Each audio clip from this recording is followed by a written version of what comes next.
Hello.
Very good evening, Your Honor. We'll start the program another 5 minutes.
Good evening, Mr. Emmanuel. Good evening, Mr. Emmanuel. Good evening, sir. Can you start, sir? Are you Yeah. ready? Yes, sir, I'm ready. Am I audible, sir? Yes, sir.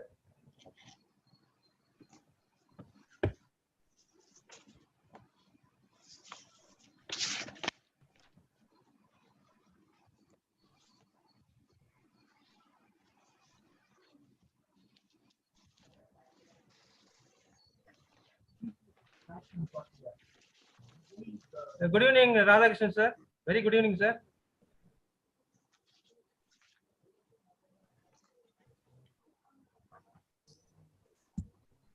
Hello.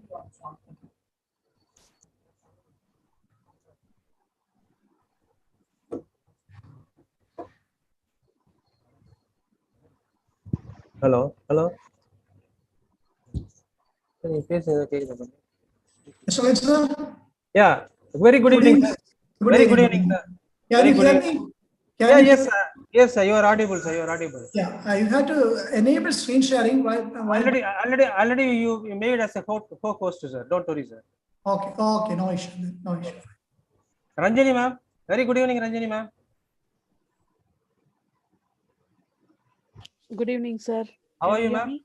Yeah. I'm doing good. Very good. Yeah. How about you? Very fine, madam. Very fine. How is your daughter, madam Andal? Yeah, she's fine. She's gone to school. Okay.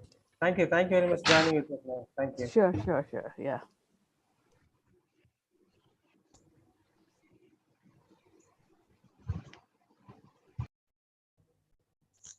Thank you. Mr. Emmanuel, sir. Sir, one sec, sir. One sec.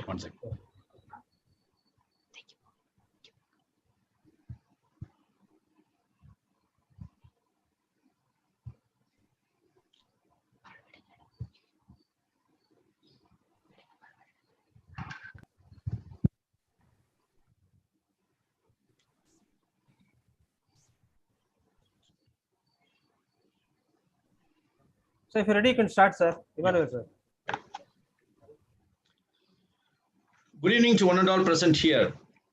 We extend a warm welcome to the second day of 7th International Conference on Educational Leadership, organized by Seed Education Awards 2021, Transforming Practices Towards Quality Outcomes. In out of the way places of the heart, where your thoughts never think to wander, this beginning has been quietly forming, waiting until you were ready to emerge. With the blessings of the Almighty and the benevolence of God, we now begin the second day of the 7th International Conference. A leader is a dealer in hope, said Napoleon Bonaparte. A leader is one who knows the way, goes the way, and shows the way, said John Maxwell. Here is a short profile of the organization called SEED. The Society for Educational and Entrepreneurship Development, SEED, is a registered body under Section 10 of the Tamil Nadu Societies Registration Act. SEED has been established by professionals with rich experience in industry, academia, and entrepreneurship for the purpose of organization of training and development programs for academic and industrial professionals, facilitating quality assurance through accreditation, promoting industry institute partnership, nurturing entrepreneurship, undertaking research, development, and consultancy projects, and facilitating publications. We believe that leaders and educational institutions have an opportunity by understanding how their students and teachers have changed. They can create new environments that will allow students and teachers to bring their best to educational institutions. International Conference on Educational Leadership reveals changes in how students and teachers view the world and, importantly, what these changes mean for leading post-pandemic. From these insights, educational leaders can create the future of their educational institutions. International Conference on Educational Leadership is a premier multidisciplinary forum for the presentation of new advances and research results in the fields of educational leadership. The conference will bring together leading academic scientists, researchers, scholars in the domain of interest from around the world. We now formally begin the second day of the 7th International Conference on Educational Leadership. People are either born to be the host or born to be guests to receive welcome. I take this opportunity to call upon Professor S.A. Sheikh Mohammed to welcome the gathering present here. Please, sir. Good evening, one and all present here. I am Sheikh Mohammed, Vice Principal Academic, the New College, Chennai. It gives me immense pleasure to be part of this 7th International Conference on Educational Leadership, which is a very, very important program being organized by SEED and well conceived and developed, and also with a lot of inputs we have here.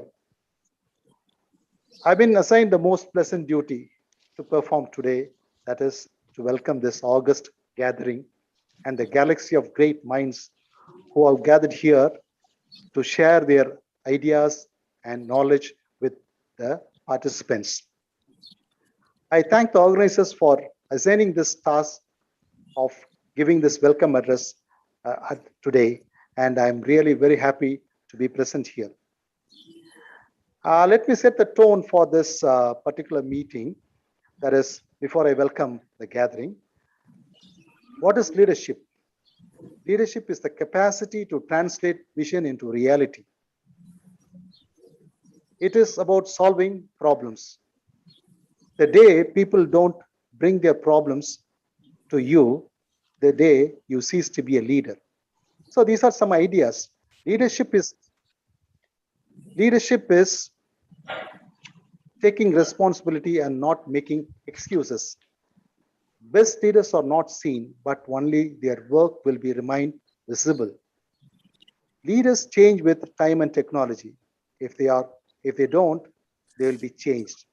So this is the idea of the conference, and it's a very, very apt one, because today in the pandemic world, where online has become the order of the day, offline it's only a virtual reality, and so on. So it's a very timely one. And for this particular, for day 2, we have got some very good minds here to share their ideas. The first session is going to be, for the first session, it's going to be Mr. Radhakrishnan. He is going to speak on leadership in a virtual world. Mr. Radhakrishnan is the director of Happy Genius Academy and Research Center, Kannur, Kerala. The moment I read this Happy Genius, it really created a kind of interest in me, and I just wanted to know more about this man. And I Googled, and it is really a thrilling experience to read about his academy, wherein he says that it is not a school, it is a movement. It's a movement that makes the dreams of the children and the parents come true. It's really very, very interesting. So we have today Mr. Radhakrishnan, the director of Happy Genius Academy, here to speak on the first topic, that is leadership in a virtual world. I take it a privilege to welcome Mr. Radhakrishnan here amidst us. So thank you very much for accepting our invitation and to be part of this. It's really, it's really very, very interesting to know. We are very much thrilled to listen to you. We are waiting to listen to you, and because on Googling your website, I got some information that you are nurturing the minds of children, which is really very, very important. And I take it as a privilege to extend a very warm welcome to Mr. Radhakrishnan for being the first speaker of today. We welcome you, sir, on behalf of SEED and the team. I extend a very warm welcome to Mr. Radhakrishnan. Next comes Dr. Ranjini Armugam, senior scientist from the University of Germany. She is an active researcher in biophysical chemistry and a public science communicator and an entrepreneur enthusiast. She is going to give a talk on leadership qualities in research, which is very, very important. Today, of course, there are many people to do research, but there are, very few people to lead them to do proper research. So here is a person who is going to tell us how a leader should be in a research. It's really, we have, a few days before only, we celebrated the death day of APJ Abdul Kalam, and we know very well that what kind of leader was he as a scientist, as a researcher, what kind of leadership he showed to his fellow scientists. So it's really very, very interesting to note that such an eminent personality is here with us, who is going to talk on the importance of leadership in research, which is very, very interesting. And I'm really looking forward to listen to this particular person, because basically, research is an area which is very, very difficult, but there we don't have proper leaders, And I want to be we have a role model. So I'm looking forward to listen to this particular person. Third, we have Dr. Shilpa Kankonkar. She is the third speaker, Associate Professor of Pune University. She is a startup specialist and an educational reformist. She has trained over 100 teachers in innovative teaching and assessment methods, a keen trainer and a learner, and she is going to speak on educational transformation, which is a very apt one. So because we have to transform a lot. No, without change, nothing can progress. Change is part of progress. So only when we start to change, we can accept the new technologies, the new ideas, and we can forge ahead. So here is a person, and she is going to address on this particular educational reforms. We welcome her. We extend a very warm welcome to Dr. Shilpa Kankonkar. And the fourth speaker is our own person, Dr. N. Ashokan, educational leader, consultant, certified accreditor, faculty development resource person, mentor, lifelong learner, and also he is serving as the vice principal academic of SRM Institute, Ramapuram campus, Chennai. The most important thing about this man, or what I like most in this person, is his lifelong learning. Every day I find something new in him. Now, I used to follow him a lot, and I find a lot of new things, new thinking, new ideas, and he will be suggesting a lot of new readings to us. So he'll be giving us a lot of ideas. Now, whenever I approach Dr. Ashokan for anything, he'll be ready to help us. Not only that, you come with any new proposal, he will say that, okay, sir, I will work on it and I will let you know. So this is a kind of a person whom we always go and we will try to get without any kind of regret. We'll be getting a lot of help from him. He is our fourth speaker. I welcome Dr. Ashokan for this particular session. And above all, we have got a lot of participants today, and we are very, very happy that these people are many seniors, professors, and others are there.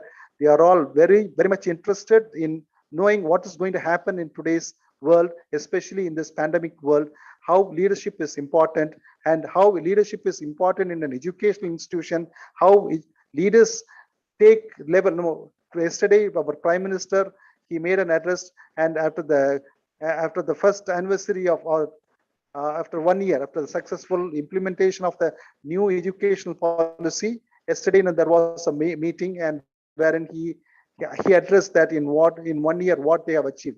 So a leader is one who has to have a vision, and he has to help others to achieve this vision. And I hope that this virtual meeting will help us to achieve more ideas. I take this opportunity to welcome one and all the participants who have registered for this and who are attending is. Thank you very much for the opportunity. Thank you. Thank you a lot. Thank you very much, Professor S.A. Sheikh Mohammed, sir, for your exclusive welcome address. Teaching is an art. Coaching is the expertise exalted or exerted to uprise excellent minds. Now we have amidst us Mr. Radhakrishnan, Cato Leadership Coach, Director, Happy Genius Academy and Research Center, Kannur, Kerala, India, amidst us. He will be handling the first session of this 2nd day 7th International Conference. To know more about Mr. C. Radhakrishnan, here is a short profile. Sri Radhakrishnan is an MA B.Ed with SET and NET, and he also holds MBA in HR discipline from Sikkim Manipal University. A passionate educational professional with 25 years of experience. He has donned many hats with ELIN: teacher, lecturer, curriculum designer, researcher, collaborator, academic writer, teacher trainer, vice principal, principal, secretary, and president of prestigious professional bodies, and so on. Currently, spearheading a team of academicians of the Happy Genius Academy and Research Center as one of its directors. He is also associating with Panchatantra Planet Educational Research and Development Center as its director, CPD programs. Radhakrishnan has had the privilege of association with organizations such as Pearson Schools, Hyderabad, PV's Public School, Drav Globan Schools, and Tata High Range School. He had played a pivotal role in establishing MH English School, Edapal.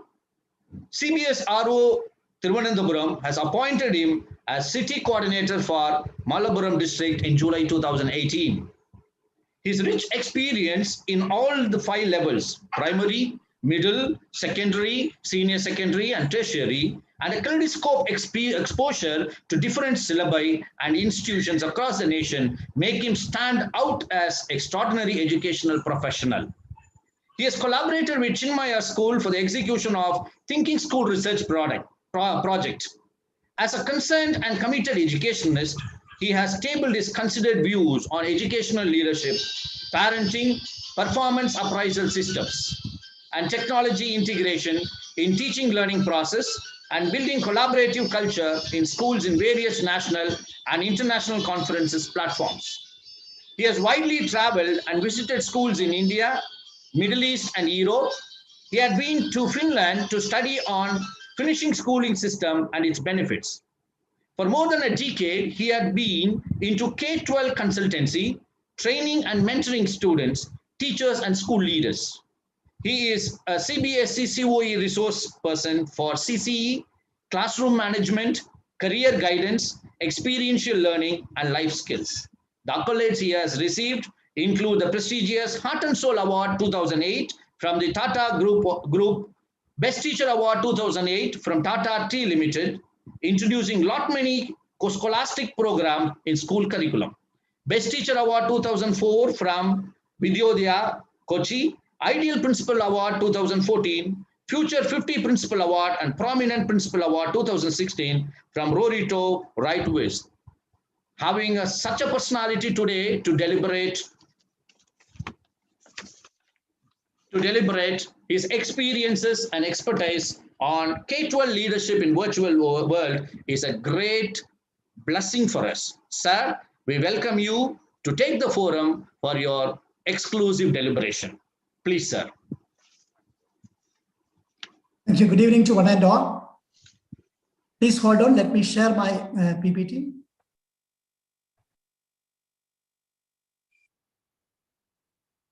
Yeah, I hope you are able to see my PPT. Yes, sir. Yes, Yeah. it's visible, sir. Visible. Yeah. Before going on to the presentation, let me start with the gratitude, because a leader should have gratitude. So let me start with gratitude. I express my thankfulness to each and everyone associated with SEED for inviting me for this particular session and giving me an opportunity to share my views. And in the welcome address, and also while introducing me, every time, everyone was mentioning about leadership, qualities of leadership. And according to me, one of the most important aspects a leader should have is the power to influence. If you have the power to influence, whether it is in a virtual world or in an offline world, if you have the power to influence others, then things will get settled and you will be able to move around the things for the benefit of the whole society. This is what we can understand from great leaders that we all have seen, and some of them we consider as almighty or gods. Look at Sri Krishna from Bhagavad Gita or Mahabharata. Look at him. He was a leader, a person who could influence even people when they were in distress. Arjuna was totally upset when he entered the battlefield by seeing on the opposite side his relatives, friends, colleagues, etc. He was disgusted. He don't want to fight for the dharma. But Sri Krishna could advise him, influence him, and get him do the responsibility is entrusted with Arjuna. That means Sri Krishna played the role of a real leader to motivate Arjuna to do what is best for the country or best for the society. Same, if you take for example, Jesus Christ. When millions were suffering, he stood for them. He fought against the people who were doing injustice to the poor. He could do that. He was another great leader. Then take Muhammad Nabi. He also has done the same. He fought against injustice that existed in the society. He could influence people. So he could create a new society in the Arab world. Now, when we come to modern era, you can see Gandhiji, Martin Luther King, all these people were very influential. So first and most important quality as a leader we should have is the power to influence. Then you may ask, what is this power of influence? The power of influence is not talking, but being a role model, practicing what we preach. And very few people can only do that. Hence, in this world, we have only a handful of true leaders. There are plenty of pseudo leaders, but if you really look into the world, we can see that there are only very few real leaders in this world, because only very few could practice what they preach and influence people. The duty entrusted with me today is to speak about K-12 leadership. So I thought it is better to have a leadership discussion first, then after that we will moving into. And I will be briefly going through the K-12 leadership trends in the current scenario. I will be looking into the managing relations, how to manage relations, setting up school culture, K-12 school culture, assimilating technology, then showcasing your school, because these are the four major responsibilities of a K-12 leader. If you could do well in these four areas and influence people all around, your school will become one of the best, and your school will benefit each and every person in the society. I hope you are able to see my screen well without any issues, and you are able to hear me also well. Yeah, let me continue. Now, first, most important thing is managing relations. Because how we manage relations, that matters in influencing people. If you have excellent rapport and relations with others, we may be able to influence them and get the work done, or get the vision and mission of the institution executed. Now, how this building rapport, how can we build rapport? The first important aspect to build rapport is you should have humility. If you try to show off yourself as a leader, people will get away from you. They should feel you are one among them. That feeling of oneness. And also, you should walk along with them. You should not walk ahead, or you should not walk behind.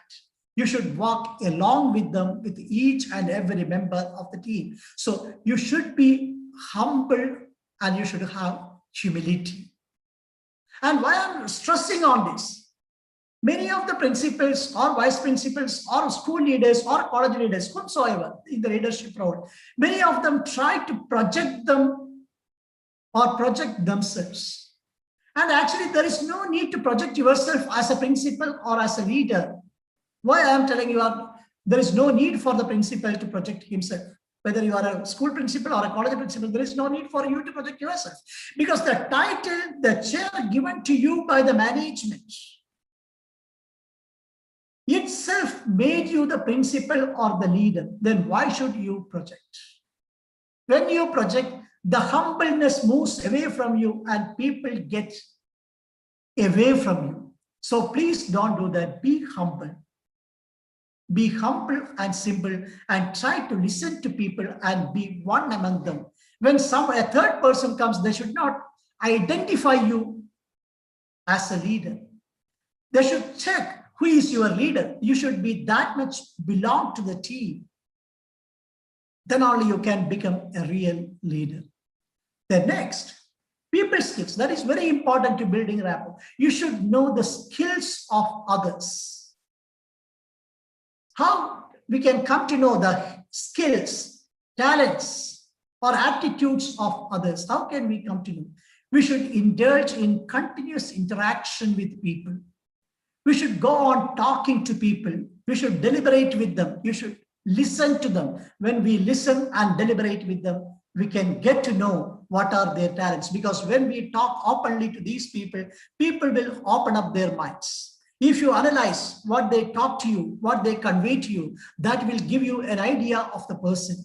What are his aspirations? That is the next point you can see here. What are his aspirations? And when you know in what all activities a person is skilled and what are his objectives or aspirations, once you know, and accordingly, if you can delegate the work, people will be happy to do that, whether it is in an offline scenario or an online scenario. So build rapport with the people by being humble, trying to talk to the people time and again, spend time with them, understand their skills and aspirations, accordingly give them work. That will make you a great leader. People will be very passionate to work with you then. Then second aspect is communication. How you communicate. Most of the teams fail mainly because of misunderstanding. This misunderstanding happens when we fail to communicate well. And when you think about communication, first itself comes to my mind is you should be unbiased. When you are unbiased, you will be open in your mind. Because when you are biased, you will have certain stereotyping in your mind towards some people. So you won't indulge in what I can say, an open talk. And when you are not indulging in open talk, you cannot convey the message you wanted clearly. And the second person also won't understand you what you speak. So be unbiased. And next, be open while talking and clear. Talk openly, whatever decision you have taken or whatever you want to communicate without hiding something in the carpet. Talk openly, what problems you face, what you feel how you can overcome, what you expect from the person. Talk openly and clarify the doubts. You should not try to hide anything. If as a leader you have a problem and you want to support, openly tell, this is the problem we are facing. So can you help me in this way? If you have any suggestions, can give those suggestions and work according to that. And listen and respond. That is another important aspect coming in. You are openly talking, you are clearly talking, clarifying doubts and everything. And after that, listen and respond. When a second person is talking to you, listen to him or her and make him or her feel that you heard. How can you make them feel that you heard what they told? For that, just one thing you have to do. Before you start responding to what the person has spoken to you, you summarize it in 3-4 words and tell the person before you begin your response. So listen to the person, analyze what the person is spoken, then summarize what the person is spoken in 3 to 4 words or in a sentence and speak to that person. And that person will understand that you listened and you understood what he spoke. Then you respond. Your response you can give. And response, you can always see that response means not reaction. What is the difference between reaction and response? Response we do. There is the audio disturbance. Any idea who is not? Can everyone mute yourself, your audios?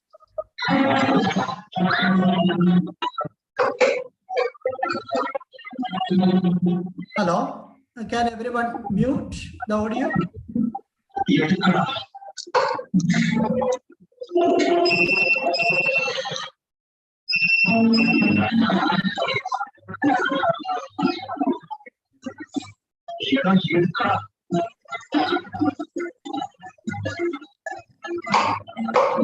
I request everyone to mute the audio, then it will be easy for me to talk.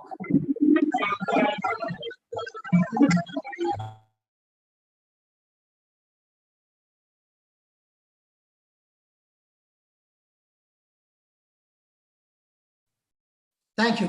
Good. So we can continue. So listen to the people, those who are coming and speaking to you, and respond to them. And I was talking about response and reaction. Response comes when you analyze what you heard. And after thinking, you respond. But reaction comes whenever you hear something without any second thought, you immediately take action. That is called reaction. So I am not talking about reaction, I am talking about response. Hear, listen, analyze, then think and respond to the person. That is the right way of communication. Then delegation. Delegating the work is another way to build rapport with people and managing relations. Then for that, you should have shared decision. Whether it is an online or offline mode, you should take shared decisions. What is shared decision? Shared decision is connected with your open talk, listening and all. You listen to people who are working under you. And after that, you analyze whatever they have spoken. Then you take a call. And once you take a call, again, speak to the people who given you ideas and name them and tell the idea you have given. And accordingly, I have taken this decision. When you talk to them again and tell them, this is the way you have taken, this is the point you put up, I have assimilated that point. After that only I have taken this decision as per wish or as per your point. Then what happens? That person wants the decision. So while implementing, you won't be having much tension. Many of the time, what happens? We take a calls without discussing with our teammates. And what happens finally? And sometimes we listen. But when after taking decisions, we won't convey them. In what way you have taken decision? Understanding that you have taken the decision by listening to him or her.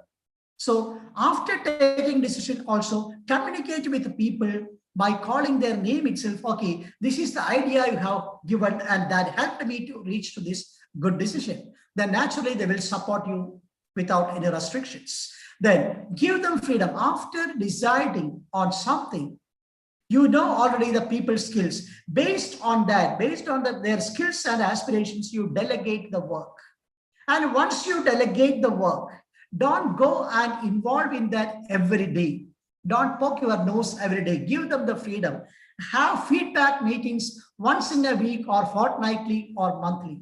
At that time, you can give your suggestions, not your complaints, not the pointing out mistakes. If you find something is going wrong, not well, you suggest. If you do something like this, or you ask pondering questions, or if you might have been done it in this way, what might have been happened? Then try to make them understand through pondering questions and also guiding them rather than blaming them for some mistakes they do. Then support them wherever they need. So whenever a feedback session happens with the people, you listen to them, see what they wanted to speak about the decision they implemented. Understand them, then after that, guide them. Never put them into trouble by blaming them, because blaming only will help in reducing their interest and also what again, not only interest, reducing their confidence. So they won't support you in future because they already lost some confidence. Then how can they work and support you? You want confident people with you. So you boost their confidence by supporting them rather than blaming them. So these are the three aspects you have to remember to manage relations. You build rapport, communicate well, and delegate well. We'll go to the next. Yeah, next is setting school culture. That is another important aspect, setting school culture. how can we set school culture, K-12 culture, how can we set? First, as a leader, you should have goals. And these goals should be clear for you first. Once you should be clear. Now, virtual school scenario. Now, what should be the goal of a virtual school? You should be very clear. The goal of your school in a virtual school scenario. Okay, you feel that each and every child should attend the online classes. That is your goal. Then that goal should be very clear for you. Then that goal should be very clear for you means, how can I ensure each and every child's attendance in online class? Not by forcing the people, not by forcing the parents or forcing the students. This can be achieved only by creating interest in your online classes. That means you bring in modern tools by which teachers can make the class more interesting and interactive. So suppose that is the goal, to make online classes more interesting and more interactive. You communicate that goal clearly to the teachers, and that goal should be consistent also. Some of the leaders, what they do every day, they keep on changing the decisions. One day they will say, okay, you focus on more attendance. Next day they will say, okay, don't focus on attendance, you focus on your class itself, you teach well, that's all. It is not like you focus on the goals you set. If you set you want 100% attendance, that is your goal. You see how can you achieve it and make it clear to the teachers. Just by making it clear to the teachers, it won't help. Whatever trainings they need, you have to provide. Now, online tools, interactive tools, you have to train them. And whatever tools they need for making online classes interactive, all the tools, that means apps and also other gadgets, etc., you have to provide. You have to see that they have good network. You have to discuss with the students, what are their problems? What are the problems of the parents? Which software uses the least bandwidth by which parents can access easily or students can access easily. All these are part of your goal in a virtual scenario. So find it. Then be consistent with your goals. Don't change the goalpost every day. Changing goalpost every day will confuse the people working with you. So be consistent with your goal. That is another important aspect. Then observing is another important aspect. Before the pandemic, we used to take a learning walk. I am not talking about learning walk because in the pre-pandemic period, when the real school is running, we used to go around the campus to get to know, to get the feeling of the school. Now what you have to do is, in the virtual school scenario, drop-in is the most important techniques principals should do. What is this drop-in? Principals, coordinators, HODs and coordinators, etc. should focus on drop-ins. What are these drop-ins? These drop-ins are getting into the online classes. As a leader, you should have the timetable, online timetable of the whole school or college in front of you. And you should decide, okay, these are the 5 classes I am going to get in today. And you should get into the class with a checklist. How the teacher is teaching, what type of lesson plan she uses, what are the tools she is using, how she is interacting. Then you have to find how the children are interacting, whether the children are attending. If you get a chance, interact when you drop into the class, interact with the students if it is possible, without disturbing the teacher. If possible, you interact with the students. And analyze what you observed in the drop-in classes. That will help you understand the online culture of the school and you can assist the teachers accordingly. So drop-ins are very important in an online scenario. Drop into the class and understand. At least 4 to 5 classes you should attend every day. I'm not telling that you should attend 35, 40 minutes or 1 hour class. No, just go to the class for 10 minutes. 4 classes, if you enter 10 minutes each, it takes only 40 minutes. That means if you are ready to spend 1 hour in a day, you can visit 5 to 6 classes. That will change the whole scenario. You can understand the virtual school culture or the virtual college culture where you are employed. So drop-ins are very important. Then both the right people. Now it is a virtual scenario. So while recruiting people, you should see that teachers are having good technological skill. They are techno savvy along with teaching skill and all. So you should give more weightage to at present to their technological skill. Even the pandemic situation is over, there will be a blended learning situation. In a blended learning scenario also, there should be teachers with a good ability of technology or good what I can say, good talents in technology, or they should be techno savvy. Then mentor the people whomsoever you recruit. You have to mentor them. You have to convey them the goals, missions of the institution well, and whatever techniques and trainings they need, you have to provide it. So setting school culture is another important role of you. Then coming to assimilating technology.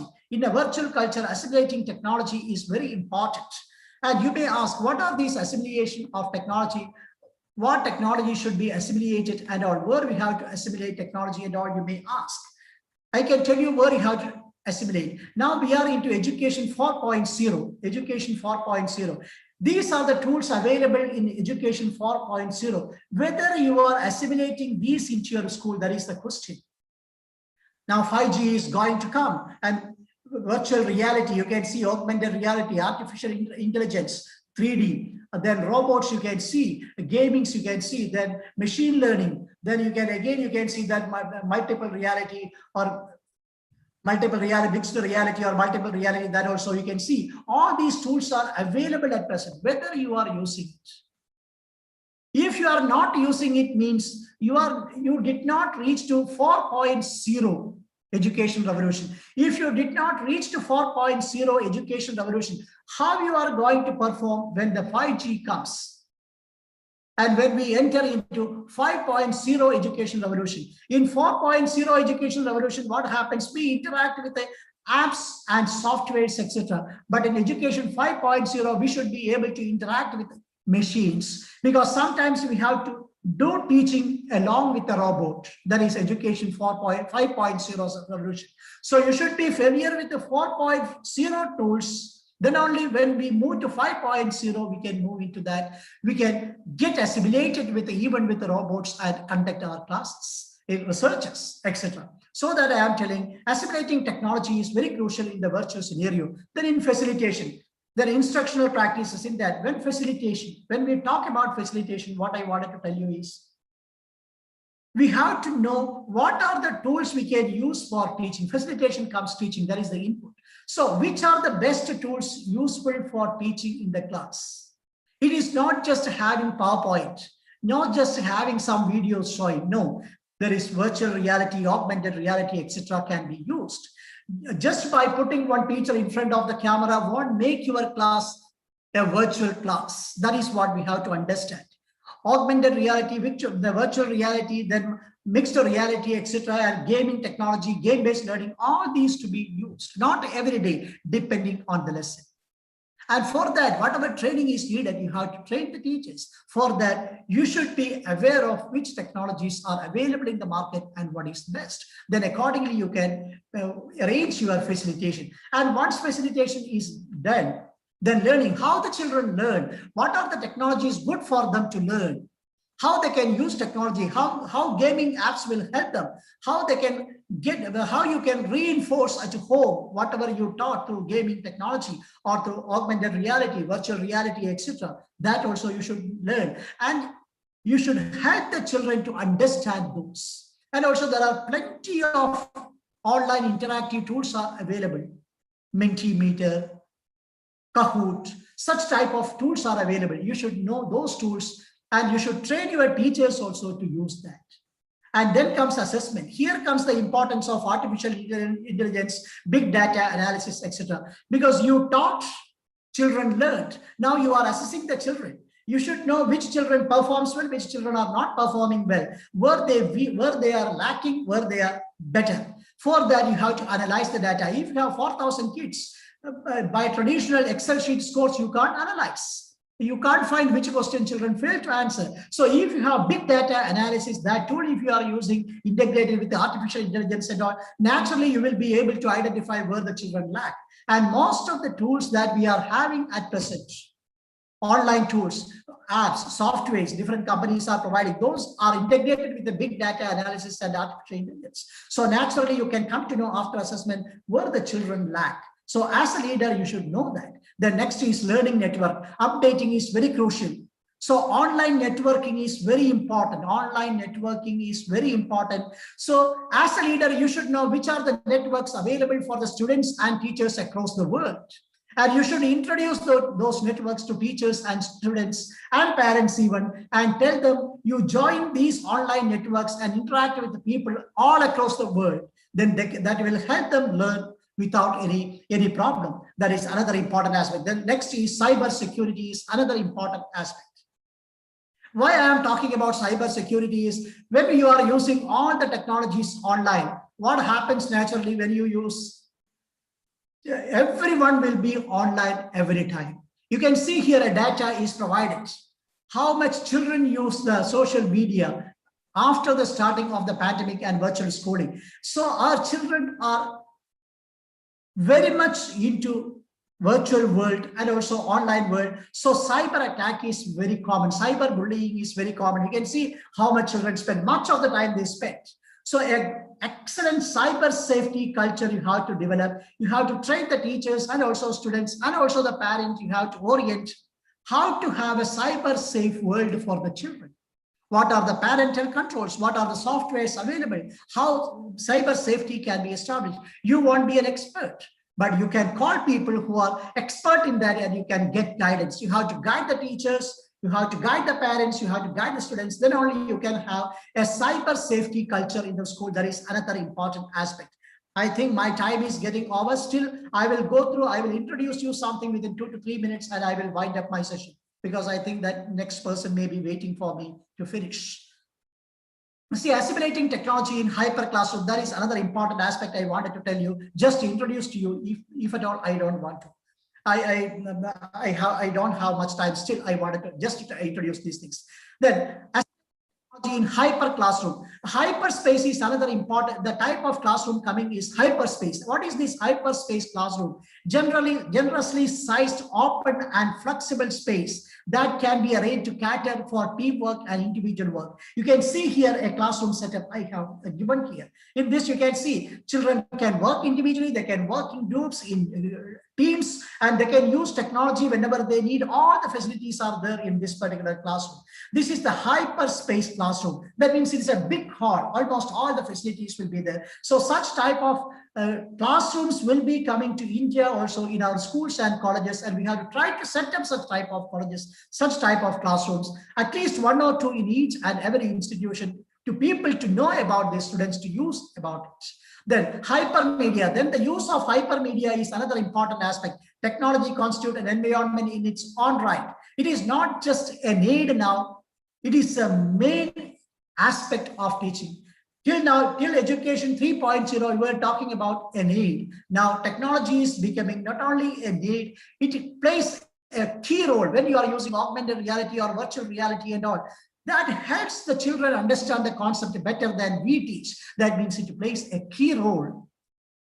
That aspect we have to understand. That means hypermedia. Then hyper reality we have to use in the classroom. We should be familiar with that. That is augmented reality, virtual reality, 3D or immersive reality with a high teaching potential. These are the things which have high potential to make the children to understand. So we should be able to use these things. So keep in mind hyperspace, hypermedia, hyper reality, all these things are going to come. And when 5G comes, the whole scenario of classrooms will change. There is no doubt. Even this augmented reality and everything you can use online. There is no need for virtual reality even. There is no need of a server even in the school because everything will be coming from the cloud when 5G comes. So we have to be ready for the 5.0 revolution. And also you will be teaching along with the robots. That is another important aspect. It is going to come. There may be a co-teacher with you. That co-teacher may be a robot in the 5.0. So how you will adapt to that robot, how you will teach with her or him.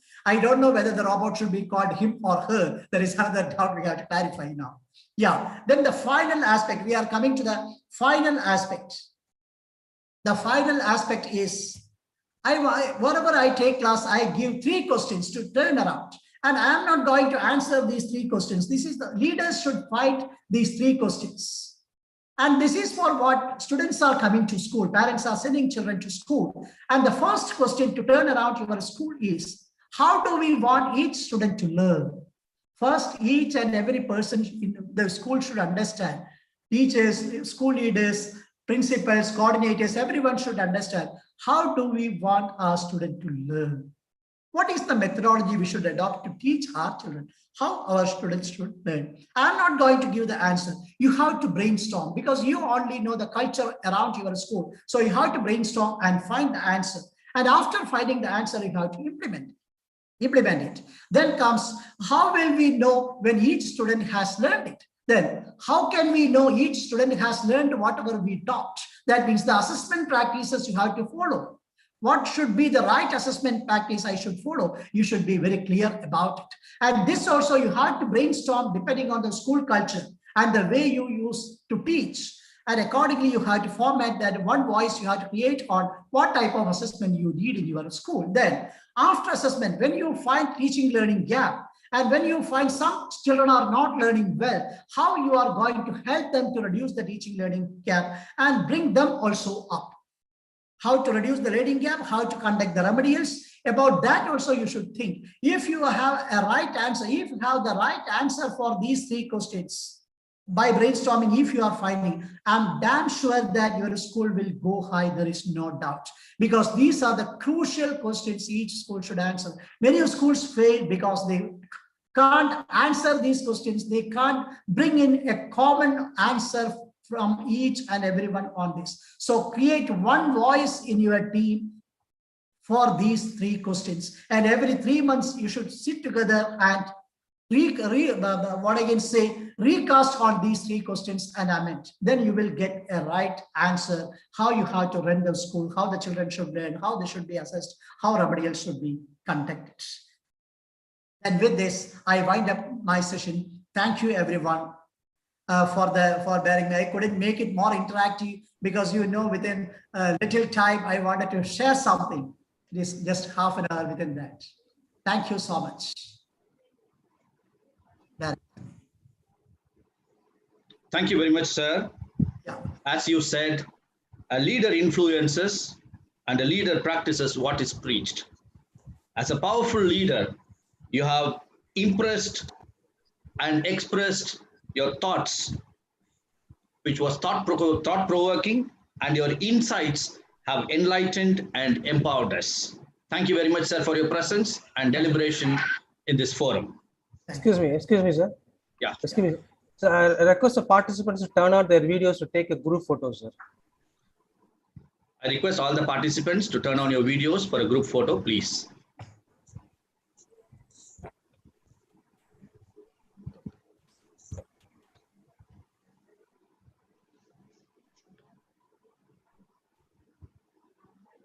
Yeah.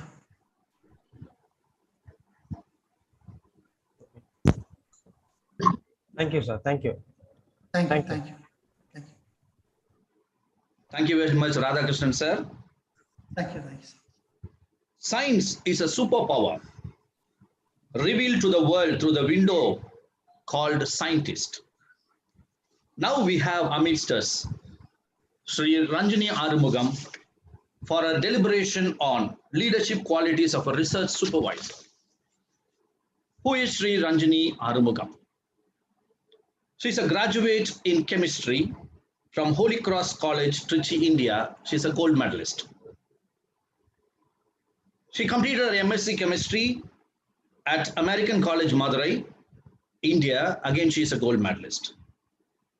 She had a PhD from Indian Institute of Science, IISc, Bangalore, studied biomolecular interaction using non-linear optical methods. Sri Ranjani Arumugam is an expert scientist in the field of biophysical chemistry with publications in internationally reputed journals, experienced, detail-oriented, specialized in this area, as well as developing new applications and products. Recipient of research grants, highly skilled in overseeing research office activities. She is a mentor to UG, PG, and PhD students, and she is a public science communicator. Her research experience. Sri Ranjani Arumugam assumed her office as senior scientist in the year 2020, Leipzig University, Germany. Research work on exploring the spectral properties of diamonds for biological systems using imaging and sensing.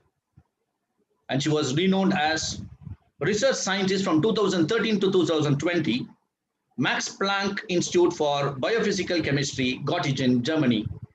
Her research work was on exploring the spectral properties of diamonds for biological systems using imaging and sensing. She was a postdoctoral scholar at Pennsylvania State University, State College, PA, USA. Madam, having you amidst us this evening is a great pleasure. I now request you to take the forum for your deliberation. Please, ma'am. Thank you very much for your kind words. Can you hear me? You're audible, ma'am. You're audible. Thank you. And thank you, organizers, for giving me the opportunity to talk about few of the things as a research supervisor. So I would like to put, based on my experience, personal experience, and some of the theories which is on the research supervisor leadership, I would like to give you a brief presentation of what my thoughts are about being a research supervisor.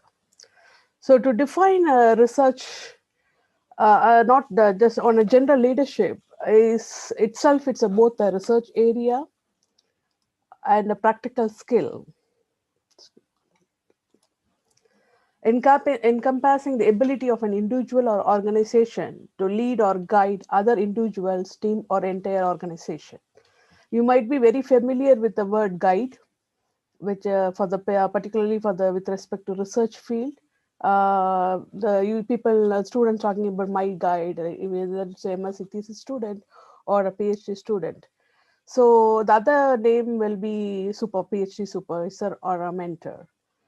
So to put you a little more about what Kennedy told about leadership is, it's not just leadership, it's also leadership and learning, which are indispensable to each other, which go hand in hand.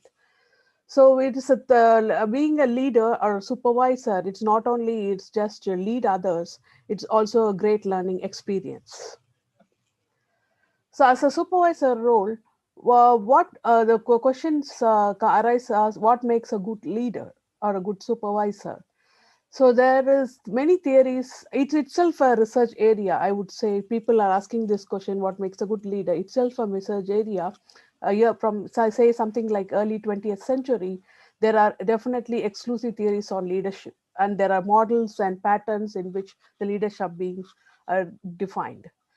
And who is a good supervisor, and what are the essential qualities of a good supervisor? So basically, a supervisor is one who directs or responsible for the work of others. So basically, he leads the team of people. So supervisor is a general term to be put it, or a guide name. They actually perform many roles. So five of the important supervisory roles are they have to be a good educator, sponsor in money wise, coach or a mentor, counselor, and director of the team. So looking into this picture of a gearbox, which I put it, you can see how the supervisor plays a key important role in running an organization. So they take the direction from the organization, how the focus of the how they are the focus of the team or the research work has to be in aligning with their organization. That's one of the function. Other function is to work within the group and also work with other groups. To within the group, the supervisor has to guide the work, organize the work for the team, and develop direct reports and manage performance. So they all go hand in hand. Particularly, this is within the group. But considering the work with manage a relation with the other groups, it's mainly the interpersonal relationship one has to manage with the other groups. These are the key roles of the supervisor in three different settings.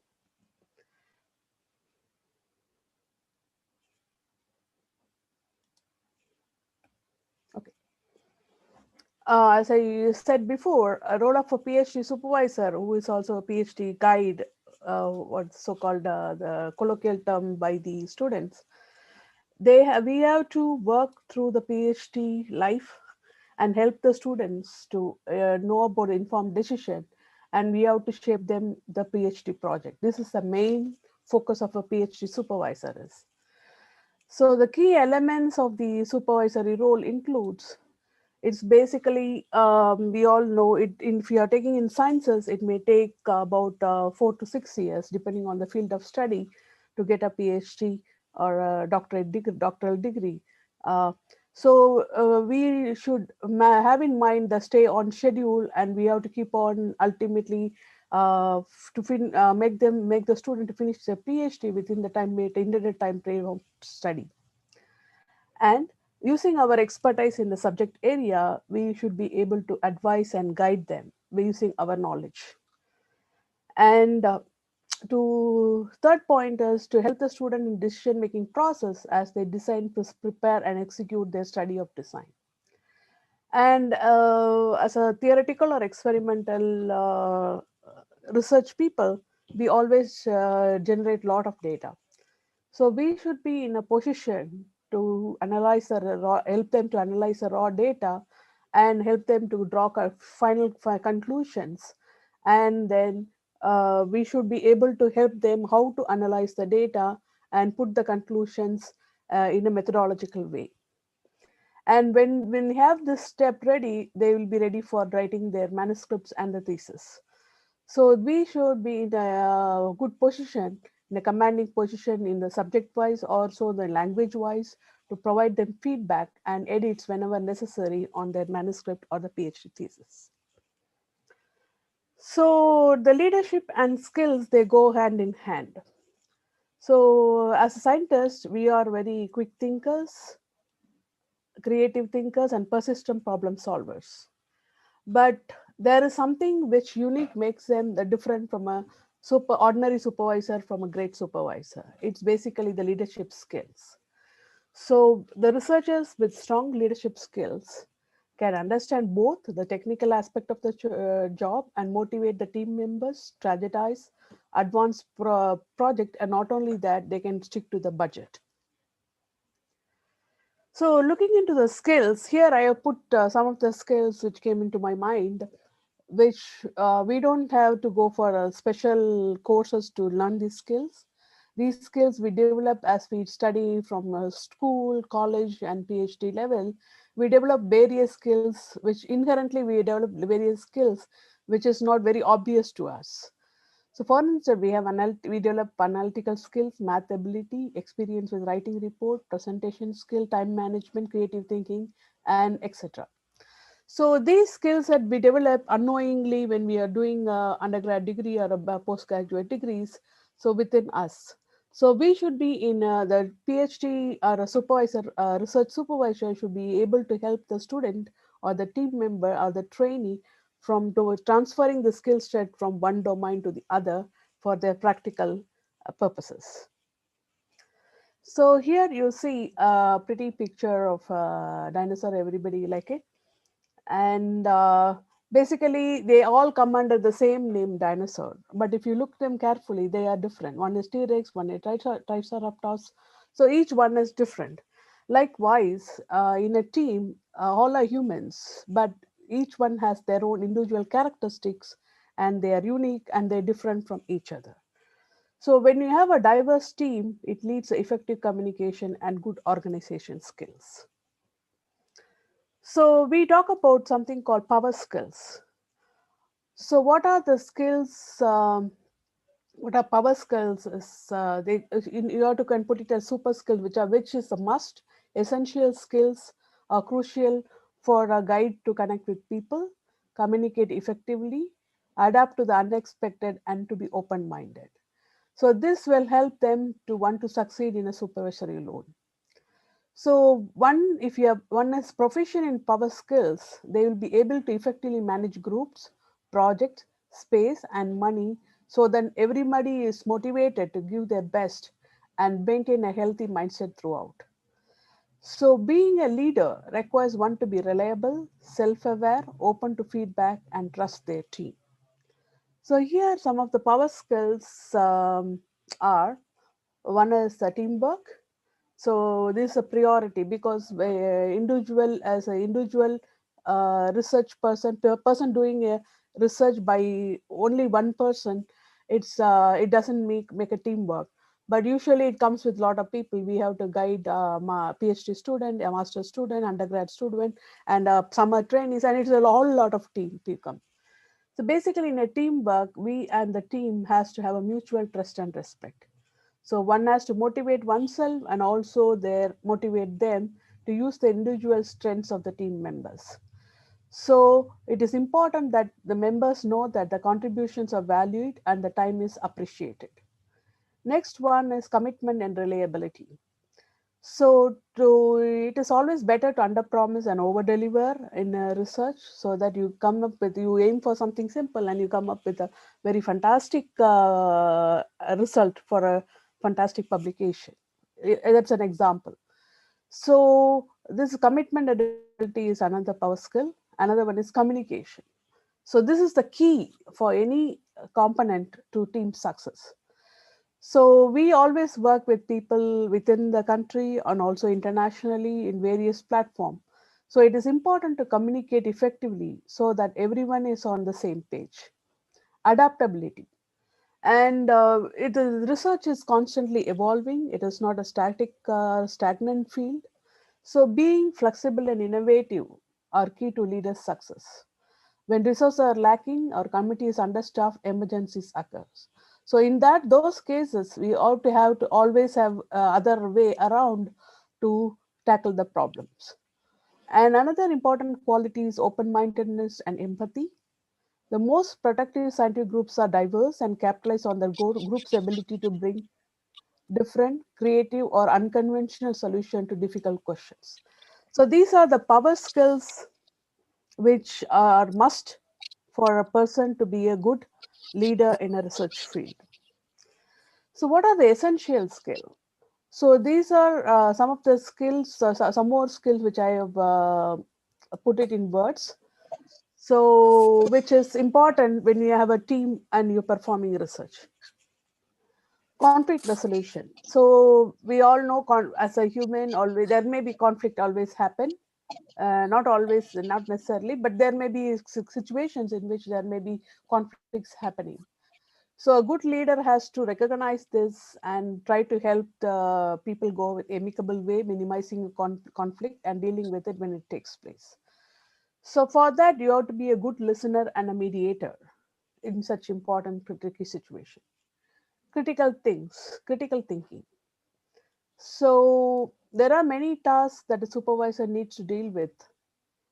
Some of them is critically thinking about the projects.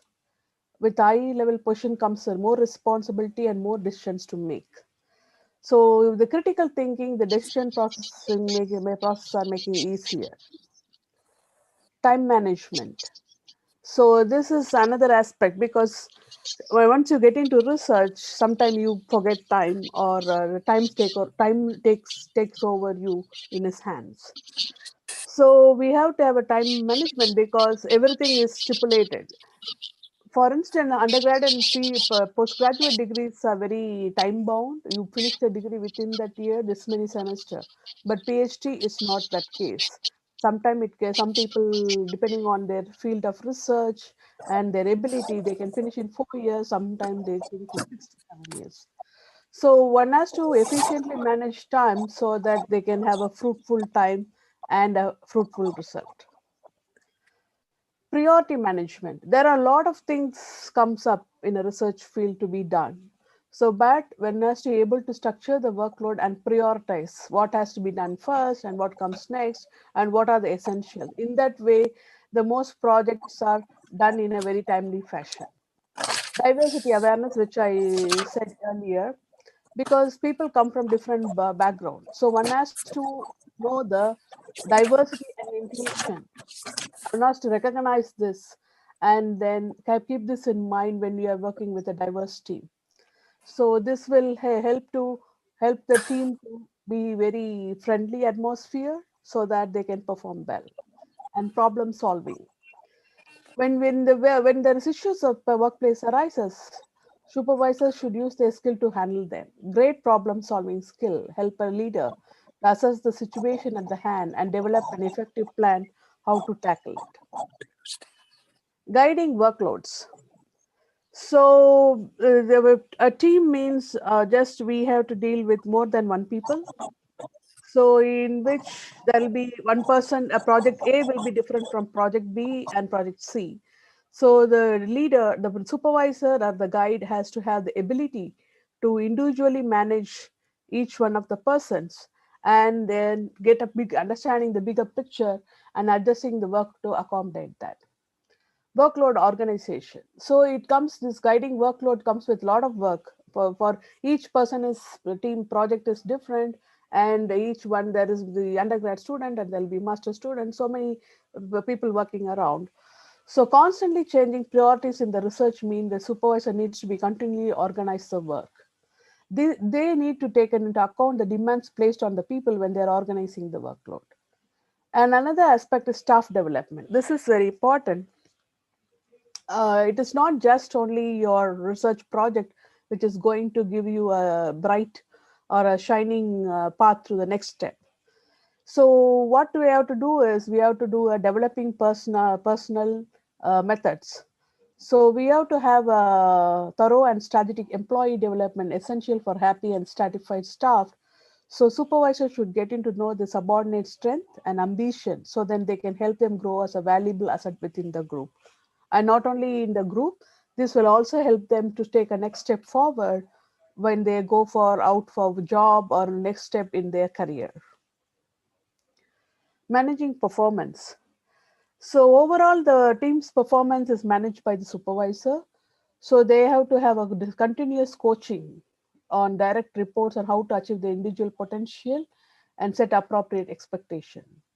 And interpersonal skills, which I mentioned earlier a little bit. So it is not only within the group, also within the department, within other groups, you have to have a good interpersonal relationship. So the supervisor want to ensure both their people and the organization meet their goals. So they should recognize the importance of working together cohesively and willingness to learn. Learn. That is the everyday motto of everyday life and research. That is always there is a learning, always there is growing.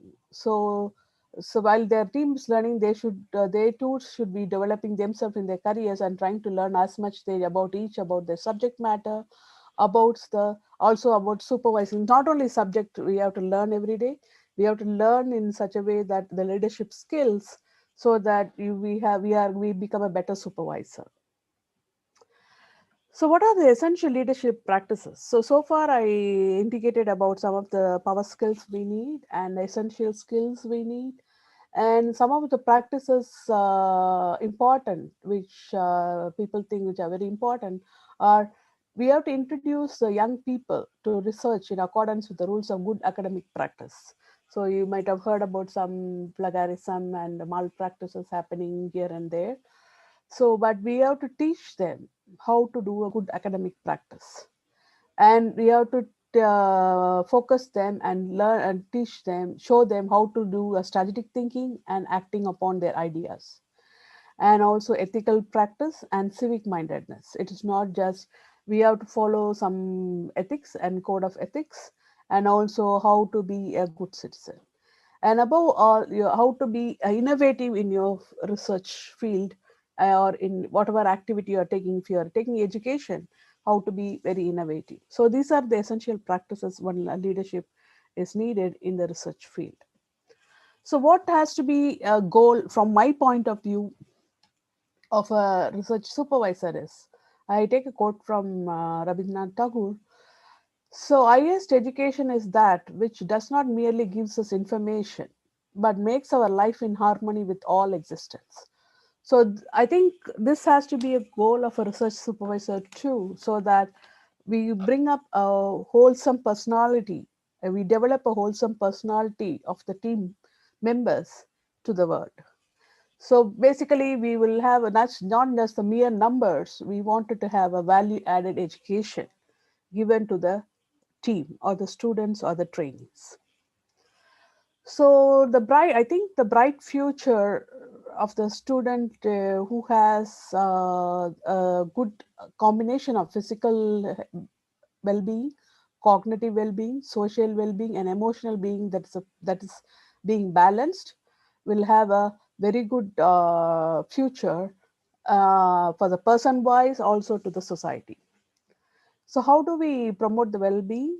So we have to have healthy schools, which has a healthy, I mean, not only healthy means not just the physical health, also the mental health, and safe and accepting school, equity and inclusive education. So all these come together makes the very promoting healthy situation for the students to come into research field and thrive. So in a nutshell, I want to put you that as a research supervisor, the term is supervisor or guide, but what here they have many roles to play. So they are managers. Basically, they delegate tasks, planning, organizing a result-oriented approach.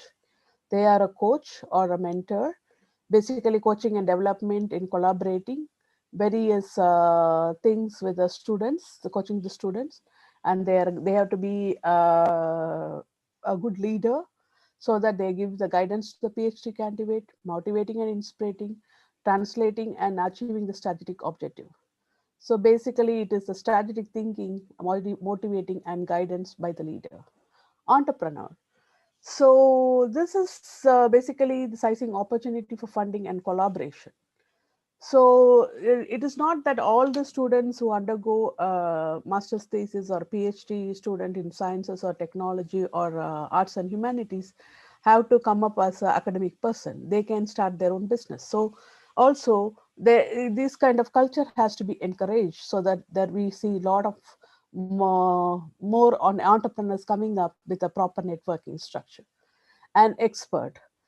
So expert is nothing but you share the knowledge, whatever you gain in your experience from various places you worked or you lived, or you all along the life, the experiences you have gained.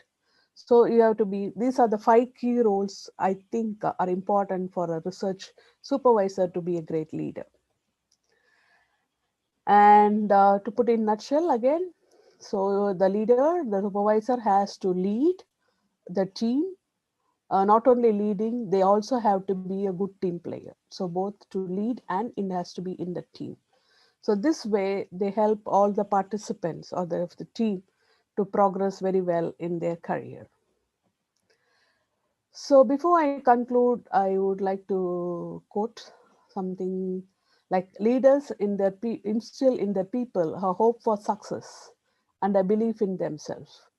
Positive leaders empower people to accomplish their goals. So basically, we help the people to succeed and make them also a personal wise believe in themselves, and in that way they become they have a very positive mindset, and this will help them to accomplish their goals. With that, I conclude my talk and I'm open to questions. Thank you.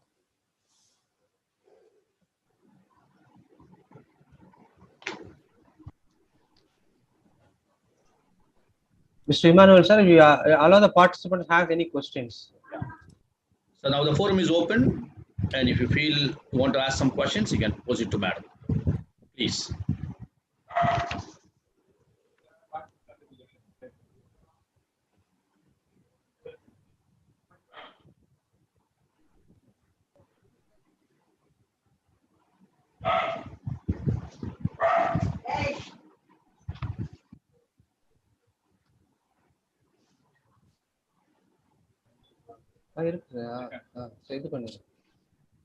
If no questions, you can go for next session, sir.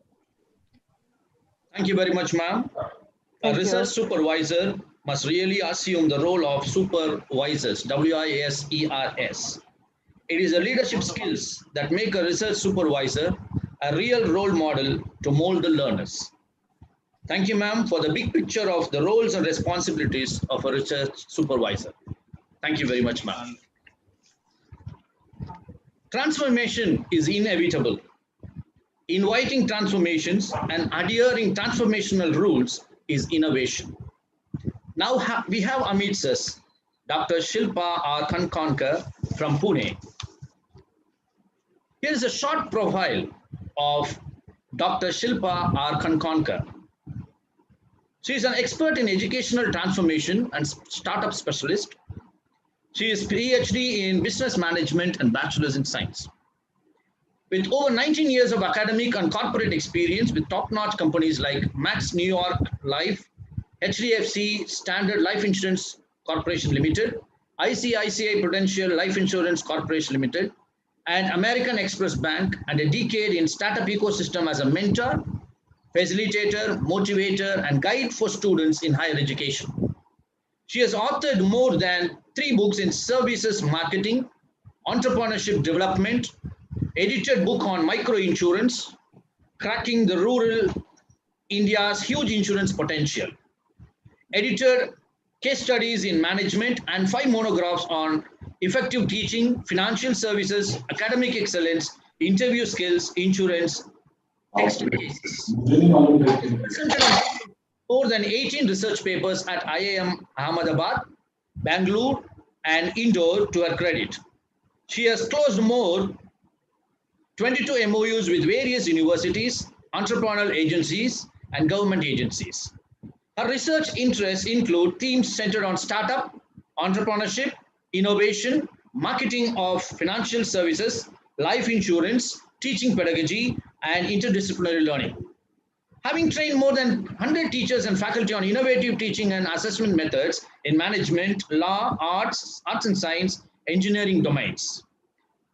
Have been invited as chief guest at national and international conferences with colleges of repute. She has also conducted more than 50 MDPs and FDPs on said topics. She has spearheaded projects with sponsored research project for Savitribal Pune University on developing framework for assessing service deliverables through research grants. She has worked on content development on frameworks for innovative teaching, learning faculty communication through policy guidelines for interdepartmental duties and development of research. She is also associated with the advisory cell of Maharashtra Cell Center for Entrepreneurship Development, Government of Maharashtra on matters in development of entrepreneurship, and also a certified mentor from nationally acclaimed bodies like National Entrepreneurship Network, Maharashtra Center for Entrepreneurship Development. She has also designed and created faculty engagement initiatives through delivering workshops and strong collaborative relationship with national and international stakeholders. Recently appointed as a coordinator for the implementation of national innovation and startup policy and Atal ranking of institutions on innovation achievements. She believes that the best is yet to be and will continue to work harder mission of unleashing future entrepreneurs and leaders. Madam, the forum is open for your deliberation on expert in educational transformation. Please, ma'am. Good evening, everybody, all present here. So a nice warm good wishes to everybody. At the onset, thank you so much for saying such kind words. It's actually quite brief. I had sent another profile, which was a shorter one yesterday. Nevertheless, but thank you so much for such kind words. I believe in the last line that I said that we are in the process of developing educators, and I have been very strongly working in education transformation. So the topic that we are looking at today is changing paradigms of educational leadership. So if you look at these topics and we look at the topic which is in terms of education and the perspective that we developed over a period of time, I think it is important to understand that we are here in the 2020 with pandemic around, the changing methodologies that we have adopted as educators, and we have played a very strong role in bringing about a change in the mechanisms, in the processes, and in the overall structure of education. And so when we were actually discussing where and what areas we need to look at, I thought this was something which was so pertinent. And I think I should congratulate the entire team here for having chosen a topic which is so relevant in the current times. So let's begin immediately. So you'll have to have you made me a co-host so that I can share the slide and we can begin? Already made it, madam, already made it. All right, so give me a second then.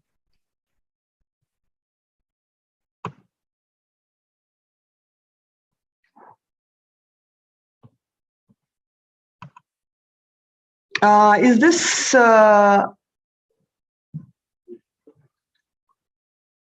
Perfect. I think this sounds okay. I think this should be Yeah. okay. Is this Yes, very okay? fine. Is it clear to everybody? Yes, ma'am. Yes, very fine. Very. All right, sir.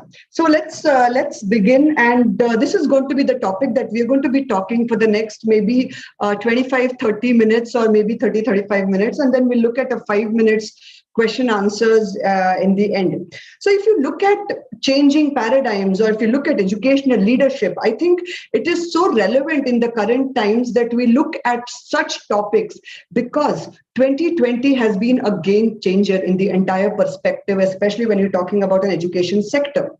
So if you're looking at this sector being affected by as simple as a very strong pandemic coming across, and something which didn't happen in the last 100 years has happened, we have changed the way that we operationalize our activities.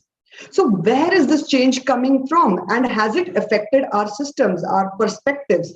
So here, when I was thinking about what should be the topic and what should we contribute, and I said, okay, why not talk about something which is so relevant in the current times?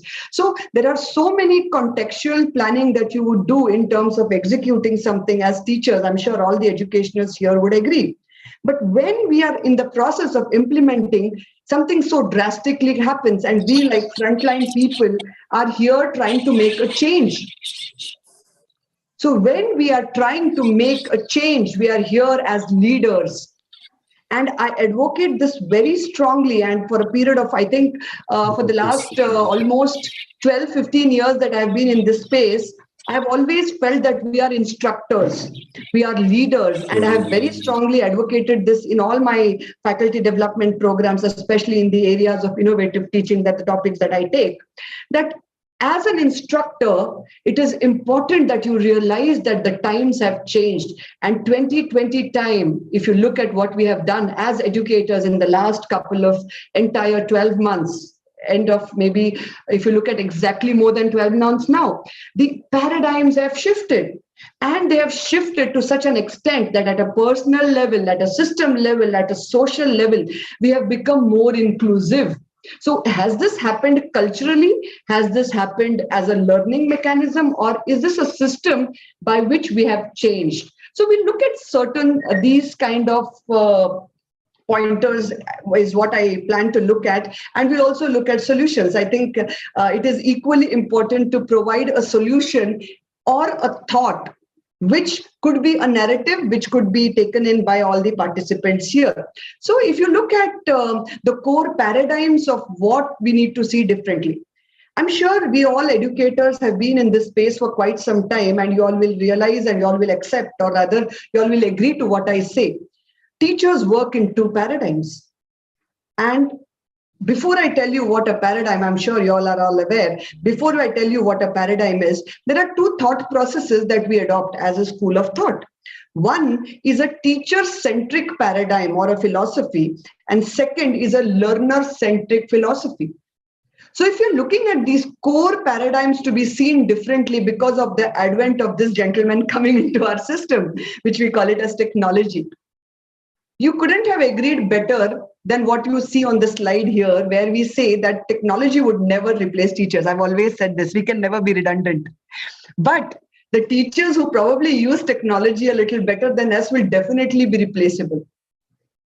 So if you're looking at those thought processes, paradigms become very strong narratives in our thought processes, in the way that belief systems and the assumptions that we come from. Because what do you mean by a paradigm? So for an educationist and educational leaders like us, paradigms are nothing but a perspective which get immersed due to a certain belief, certain assumption maybe, could be certain thought processes that you would agree to. All of this put together becomes a paradigm.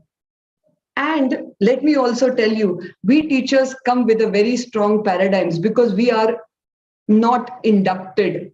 We teach, we learn in our own way, and we have never been inducted per se, in the sense we never went through an induction program to probably go and learn teaching. We learned it our own way, and which has been very inclusive to the way I have taught as a teacher, or maybe if I could just name any of the teachers who are there in the audience right now.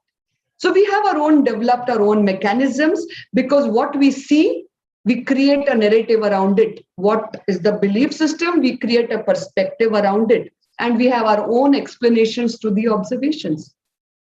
But the time has come, because of the advent of the new technology, the time has come where we need to look at this a little differently. So if you're using a teacher-centric approach, you will have to look at a better method where the technology will help you to make a learning-centric approach. Because when you learn something, you never forget. But if you're only teaching, there can be a chance where if you go by the assessment records, there has been a drastic change. And in fact, that is the reason in the new education policy, which has been adopted in India, for all the participants from abroad, let me tell you, with the national education policy, and I also saw that we had some very good speakers talking about it, you all will agree that it looks at a learner-centric perspective, because you need to use technology. And what better results?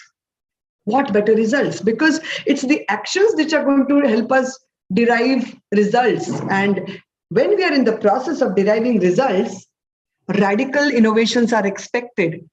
Out of the box thinking is expected. When I say out of the box thinking, I think in these complex, trying times, it's important for us to realize that as education leaders, it's my own, I advocate this philosophy, let me tell you very strongly, that gone are the time when you would say to your ward or a student that don't use a gadget in the class. That times, because we need to believe that fundamentally our sector has changed. Now, if this fundamental sector in the way that we operate has changed, we have to understand what has changed. Are our systems changing to the newer methods? Or as a professor, as a teacher, as an educator, as an instructor, are you changing the systems, the assumptions? Because depending on what paradigm you would choose, you are going to assess your results, because the accountability of a teacher would completely change with the paradigm that he decides to choose for himself. So, with the advent of technology, with the advent of a newer method, I think it is pertinent that we as educators bring in bigger ideas to the table. And that is the reason we feel, and I feel it very strongly, that you need to recognize these changing paradigms, because you need to look at them a little differently. Of course, the results will come.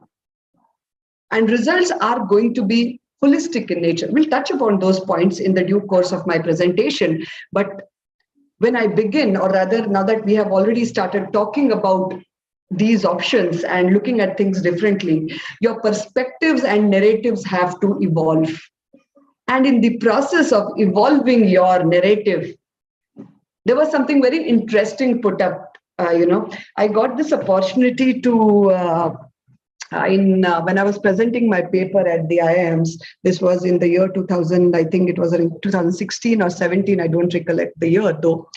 But when I had been there, we got an opportunity to listen to Stephen Covey, and he was called as the guest of honor because it was an international conference. And I got an opportunity to listen to him, and he said something very interesting, which stayed with me for quite some time. And I'm sure all the educators in the room will agree that there are some things which hit upon you and they stay with you for a long journey, which is your own journey in the field of education. Because you create your own path. This is my utter belief, and I advocate this very strongly, especially in education sector. So I think we as education leaders need to shift our paradigms, and when we shift our paradigms, a new ray of light in terms of work, in terms of change, and especially in the way that we look at things around us changes. So when he said that if you want small changes, you want small changes happening. I want to change my course plan, as simple as that. I want to change my lesson plan. What would you do? I would say, okay, I want to change my lesson plan. Can I change my instructional method? So I incorporate and I change my instructional method. So I change a little bit on my behavior. But I want to change and I bring him a quantum amount of change. I change, I work, I deliberate on something very important, which we call as paradigm. There's a lot of work that has been done on paradigm, and you can go and check on the net. There is a very interesting gentleman in the name of Bob Proctor. He talks about paradigms a lot. I follow him on on a lot of social media tools, and he gives us basic understandings of how the cognitive abilities change when you are trying to change your mindsets. So I'm not touching upon that space. We have very limited time, but especially when we are talking about education, leadership, qualities, I think time has come that we as a stakeholders of this huge sector need to realize that there has to be a shift in the way that we look at education. Some very common paradigms, irrespective of where we come from, which location we come from, which part of the world that we come from, there are some very strong paradigms that everybody lives with. And it is time that we recognize that we need to have a shift in the way that these paradigms are going to be looked at. Like the first paradigm, the empty container paradigm. The paradigm empty container simply says, and it historically believes, okay, I'm sure there would be some teachers who are very, very active and innovative will probably have a different school of thought for this, but I'm talking about a paradigm which is equivocal across the globe, is the empty container paradigm, which historically believes that the mind of a student is empty. He comes from a plain black slate. And it is up to the instructor, it is up to the teacher, it is up to the professor, it is up to the educator who gives him knowledge and is outpouring knowledge into that empty container. Now, when he enters the classroom with the thought process that he wants to outpour, he is with that belief that that ward, that student, and that particular child doesn't have information. But welcome to the 2020 learning now. Welcome to the knowledge economy now. The basic fundamental knowledge systems have changed. So if you're looking at a 8th standard, 9th standard, 10th standard, 12th standard, graduation, and especially we in higher education will agree that the ward who is coming to your classroom or probably in your setup is no more going to be working in silo. He has acquired the basic information, and times have come where he is expecting out of the box knowledge, which is going to be application based. So gone are the time when the thought process is adopted where you say that learning happens individually. No, the 21st century skills talk about the 3 C's. I'm currently, we're doing a research project on educational transformation with the university in Germany. And one of the assumptions that we are working on is the assumption which comes from the fact that are the 3 C's applicable? So which are the 3 C's? Co-learning, collaboration, and communication. And you can never get up and say that the learning would occur individually. No, the paradigm has shifted. Now you are co-creating. So the quality controls is just not based on the educator. So you have a student who is historically assumed to be coming with an empty mind, is no longer coming with an empty mind. So when you want to look at the purpose of education and you want to work on a bigger quantum leap change, the requirement is imperative, and that is the shift. And this shift will only come when you develop a quality which is educational leadership quality, because the change is here to stay. So if somebody is coming from a thought process where, he says, ma'am, Corona is gone and now things are just going to be all right. Yes, things are going to be all right. But as educators and as educational leaders, we have a responsibility to constantly revisit. And when we have this responsibility to constantly revisit our existing paradigms, it is at that place that you will decide that you want to change as a teacher, you want to change as an instructor, you want to change as an educator. Because maybe somewhere looking back at those assumptions would be disservice to the field of education, because this profession is on the highest level of nobility, and that cannot be taken away. So that highest quality of nobility, of inclusiveness, of respect cannot be had at any other profession. I have a mix of of corporate and academic, and the experience that has been in the academics has never made me think of going back to corporates. So including and bringing this shift will not only change of how we teach, but it is also going to change of how the students are going to learn. And that is where the leadership roles come into existence. There are a lot of theories which are floating around. So emergent theory talks about transformative leadership. The emerging leadership theories talk about transactional leadership. Emerging leadership theories talk about how you can scale up in situations. All put together, as education leaders, it is imperative that you become and you create. Listen to me very clearly. You are going to equally be responsible for creating and becoming at the same time socially responsive critical thinkers. You are going to create them, and you also as at individual level going to do this, because as leaders and as stakeholders of this entire fraternity, you are going to give vision to the ward that who's going to come to your institution. You're going to influence his thought process. You're going to influence accountability. You're going to create responsible, socially accountable citizens of this country. And that's where you are going to achieve the purpose of education. And that's where education gives you the wisdom to understand the right and wrong. It's not about an MBA degree, an engineering degree, a law degree, a science degree. The purpose of education goes way beyond this. And that is where the nobility of the profession comes into existence. The wisdom to understand the right and the wrong at the time when it is systematically to be included comes only from education. I'm sure, there would be teachers in the audience who would want to second to what I say, but I think the time has come where we redefine the way that we look at this perspective.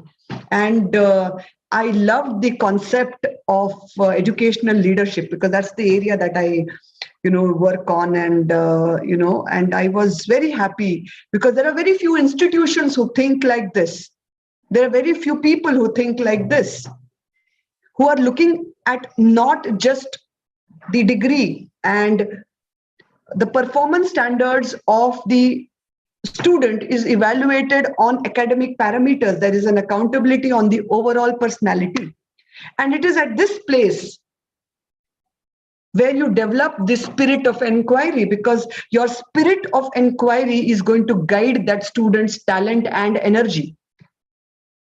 Now, what do you mean by a spirit of inquiry? So in educational leadership, I'm sure the people would agree, and people who've been in this space in educational pedagogical studies will agree to what I say. There are universal principles of teaching. They are called as UDL. And Wisconsin University was the first university who actually thought this process. And it is named very popular by Wisconsin Experience. You'll get a lot of information on this on the net. And when you're talking about innovative pedagogy and things like that. But when we are including the leadership as a programming mechanism, which is outcome based, that is when you need to know that as a leader, your spirit of inquiry, see the movement of my cursor here, your spirit of inquiry is gauged by 5 parameters, and these are the 5 E's. First E being the exploration, second E being explanation, third E being elaboration, fourth E being engaging the candidate, engaging the student to create responsible citizens in the community development programs. And that's where now everybody is looking at startups. Because by generating the spirit of inquiry, you are bringing such amazing critical thinkers who are ready to contribute to the society. And that's when you'll see so many, young postgraduates and graduates getting into social entrepreneurship. Well, that's my area. I'm not talking much about it, but we're talking about innovative teaching. The spirit of inquiry is very important in the UDL process, which is a universal design of learning. So gone are the days. There has to be a permanent shift. There has to be a paradigm shift in the way the teachers, the principals, the administrators, the departmental heads, the deans start looking at common educational aims and objectives, where you have a vision, there is an influence which is very positive and strong, there is a culture which is professional, and you become accountable for the acts that you do. Your curriculum is designed, your instructional methods are designed which are application based, and that's what you will see. Automatically you will have quantifiable results coming up, and the quality controls will automatically go higher. And that is what is the objective of these accreditation bodies. So whether you are doing a NAAC, which is, or whether you are doing the National Board of Accreditation, the philosophy happens to be the same, of having a holistic development of the ward. And this is what we plan to do as educational leaders. I hope I'm going on time. Yes, I'm right on time. I was just trying to check because the topic, sometimes we tend to get because this is something which is so close to heart. So you tend to, speak something which is maybe could lead to a little more information than what is required. So having said this, what are the paradigms that we live with? And what are the paradigms that we as educators can look at? I thought, let me make something which is more application based. There is a very interesting book which is there in this. I have read this book, and there is a lot of reviews also available on this, and the soft copy is also available around $280. I think it is available. So when you are looking at the changing times, your narrative for that situation needs to change. Like, if you see the way our business environment has changed is the upper slide and the upper part of the slide. And if you look at the lower part of the slide, it will actually look at the thought processes which the educators are trying to bring into the system. And it is a party of the process, because educational leadership is a part of a process where the stakeholders of education come together. And when they come together, they are there with a wide purpose. They are looking at a very big objective, and they're looking at objectives where you are looking at the quality of educational outcomes. You're looking at the quality of program outcomes. And that is when you're going to address the gap. That is when you're going to address the education and industry gap. Well, industry is not the only option. You can also start your own organization. So your career path is going to be defined by what you are going to give to that particular ward or to that particular period. And the narrative on which you're going to give it to him has to be very wide. So you can't just tell him this machine is going to be looking like this, machine is going to be working like this. So in these trying times, your teaching, learning, and leadership qualities have to go way beyond, and they have to become inclusive. Because fundamentally, the world is looking at every ward very differently. And that is where we say leadership is not just restricted to a few. So the premise of your leadership theory has changed. So now it has become transactional leadership. So where everybody can be a leader.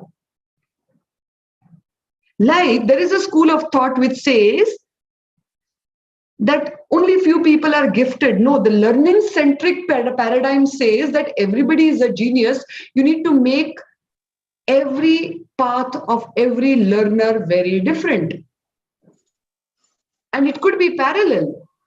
But you as an instructor need to identify this, and that potential needs to be identified. Another very interesting paradigm that we are talking about are the systems to be upgraded, infrastructure to be looked at. And now if you see and look around, it is definitely changing. you will see schools being more adaptive than the higher education, and the school teachers being very, very proactive. Because now the fourth paradigm of your environment is happening, which is data driven. So you have learning management systems being incorporated. So if you're going to motivate that ward, you're going to motivate him as a leader, it would completely have an impact on the empowerment of not only him, his thought process, but to his entire existence. So he will say, wow, why don't I look at something, applying it right now? Man, can we do an idea around it? Can I create an MVP around it? I mean, I take care of the entrepreneurship, startup and innovation cell at my institute, and that's Neville Wadia Institute of Management Studies. And I have seen students being extremely excited, I would say,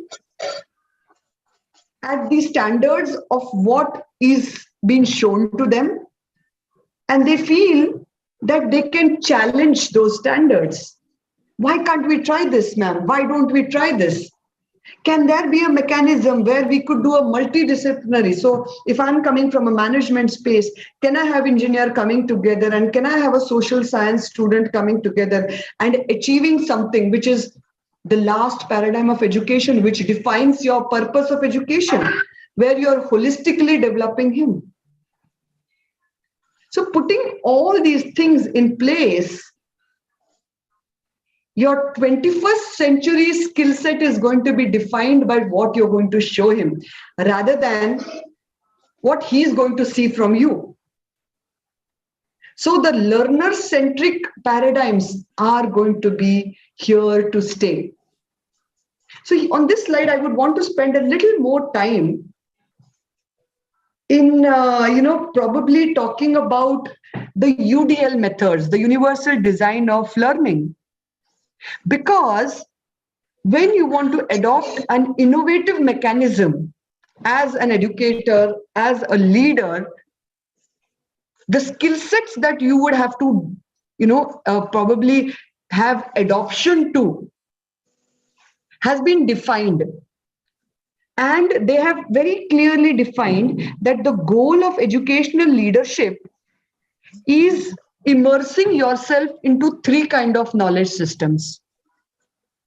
So if you're going to bring about a change, the knowledge, what you're going to immerse to the ward or to the student is very important. And that will only come when this knowledge is of three types. One, which we call it as a fundamental foundational knowledge, which comes from your core domain knowledge, which you would want to give from cross-disciplinary aspects, like you would want to give some more information of what's happening, which is cross-disciplinary in nature.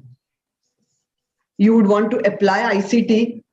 So your foundational knowledge is very important. Now, second is, are you adding value to those foundational knowledge? Is the humanistic knowledge, that's the value education that you're bringing to the table. What is the, the emotional quotient of the child? Is he self-aware? Is he self-regulated? Is his hard skills and life skills together working? Because his hard skills and soft skills have to work in tandem, and that's when his life skills will be in place. So is he value adding to not only his college, to himself as an individual, to the college that he is studying for, to the society per se, or to the country per se? So value addition, having a knowledge of where you're going to value add is equally important. And only having the other side of the table doesn't matter. You need to act upon, you need to collaborate with the stakeholders of the environment. Could be corporates, could be government, could be people who come from the same thought process. So you innovate and you bring something completely new. And that is where Joseph Schumpeter said something very interesting for innovation in his theory of innovation. So when he was creating this theory of innovation, he said that when you creatively destruct something, you create. So unless you don't destruct, you cannot create. So you have to have that act in place. You need to destruct something to create something. So creative destruction was a very interesting acronym which he created, Joseph Schumpeter. And that was the basis of innovation theory. Well, I'm not getting into that area because there's so much that I can go on and on.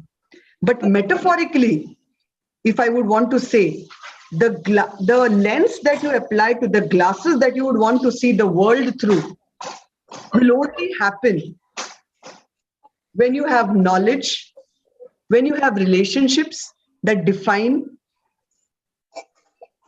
when you will collaborate,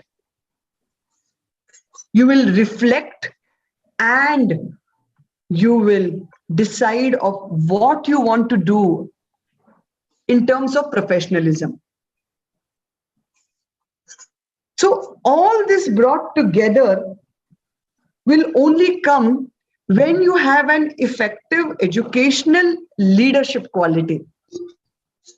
So here as leader, it is, I think, I take this up very personally though, but I think I always say this to all the participants in all my lectures also and in the programs also, that allowing our thoughts to look at things differently,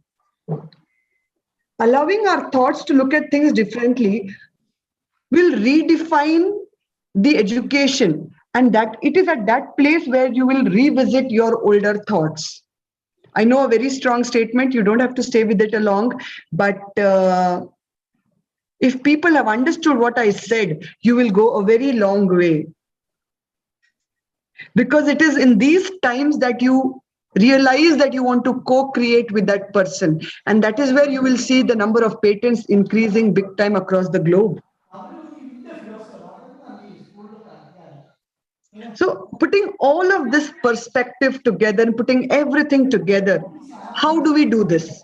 You can only do this when you have an inclusive, active teaching practice. And that is the reason even the accreditation bodies have given maximum percentage marks in both NBA and NAC. I would request the participants to kindly mute. I would request the participants to kindly mute.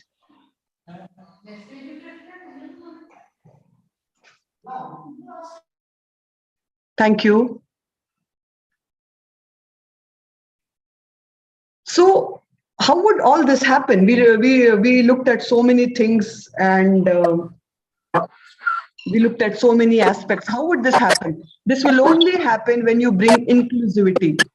So irrespective of the experience, language, ethnicity, nationality, skill sets, you act, you shift your roles as an educator, as a leader, and rather than becoming just an information provider, you will become a facilitator. So you will plan your classes, you will plan your requirements, you will plan your processes, you will plan your practices ahead of, based on those few expressed needs.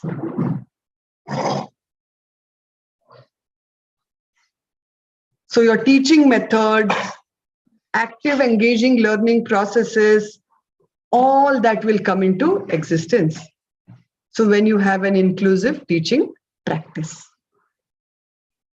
So there's a lot that we can talk on innovation and innovative teaching learning methods. There's a lot that we could actually explore. But I think in totality, if we look at as an emerging change that we need to look at, I think being inclusive, incorporating active learning perspectives will bring about a major change.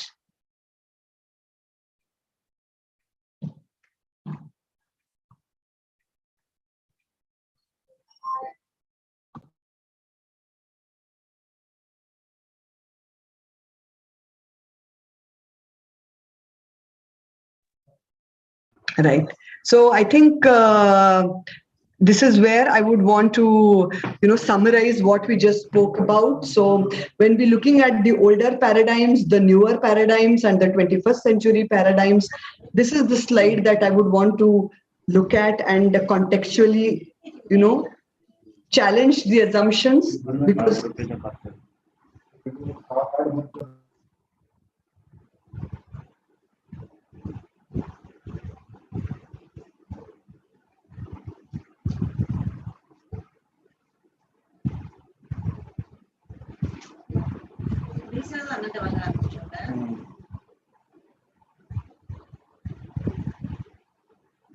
I'm sorry, I think I just missed on information. Right. So we were talking at this. So this is what I would want to summarize.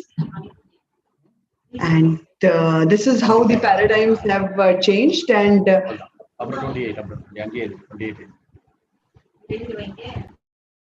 so basically,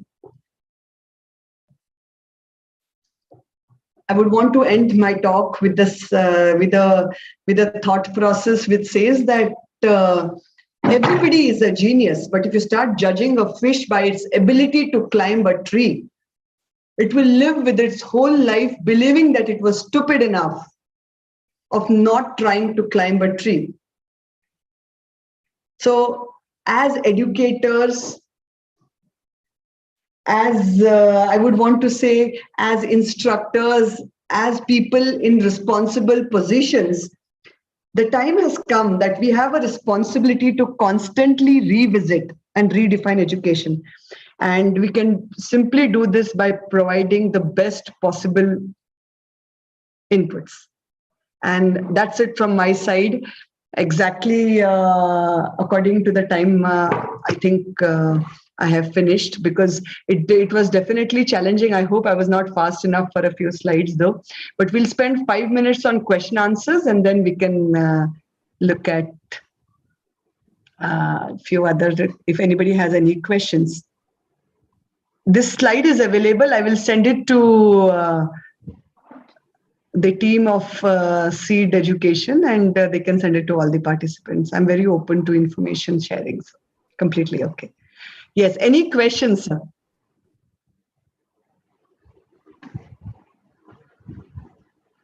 Let me see the chat box if there are any questions.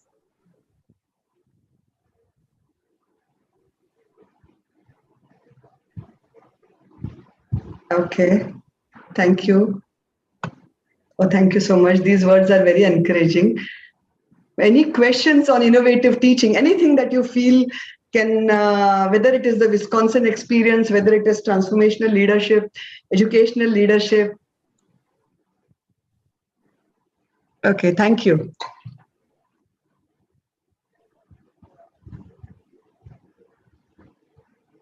Thank you, ma'am. Thank you. Anything that anybody wants to ask?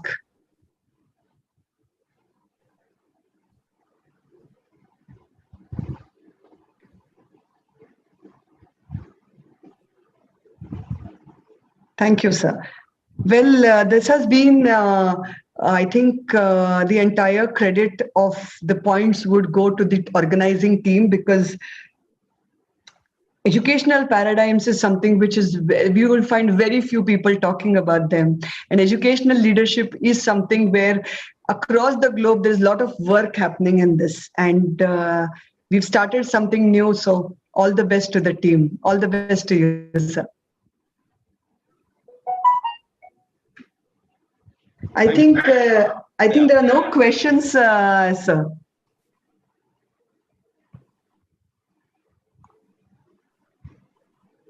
There's no questions that is coming across. So thank you. Ma'am, can I ask you? Yeah, Definitely, ma'am. Definitely. How to bring about inclusiveness in schools, ma'am? Yeah, in fact, that's the one-day program that I do. But just to sum it up in a very short manner, the instructional methods. There is a very interesting book, ma'am, by Jane Straub on effective teaching. The original paperback is around 900 rupees. but you will get it in a Kindle option at around 350 for 400 bucks. So it basically talks about 6 methods for effective teaching. So when you want to incorporate that in school, it talks about classroom climate, it talks about instructional methods, it talks about PCK, which we call it as a pedagogical content knowledge. Then it talks about instructional mechanisms. And then last but not the least is professional development. So based on all of this, this is what you can look at, especially when it comes to schools and school mechanisms of delivery. Thank you, ma'am.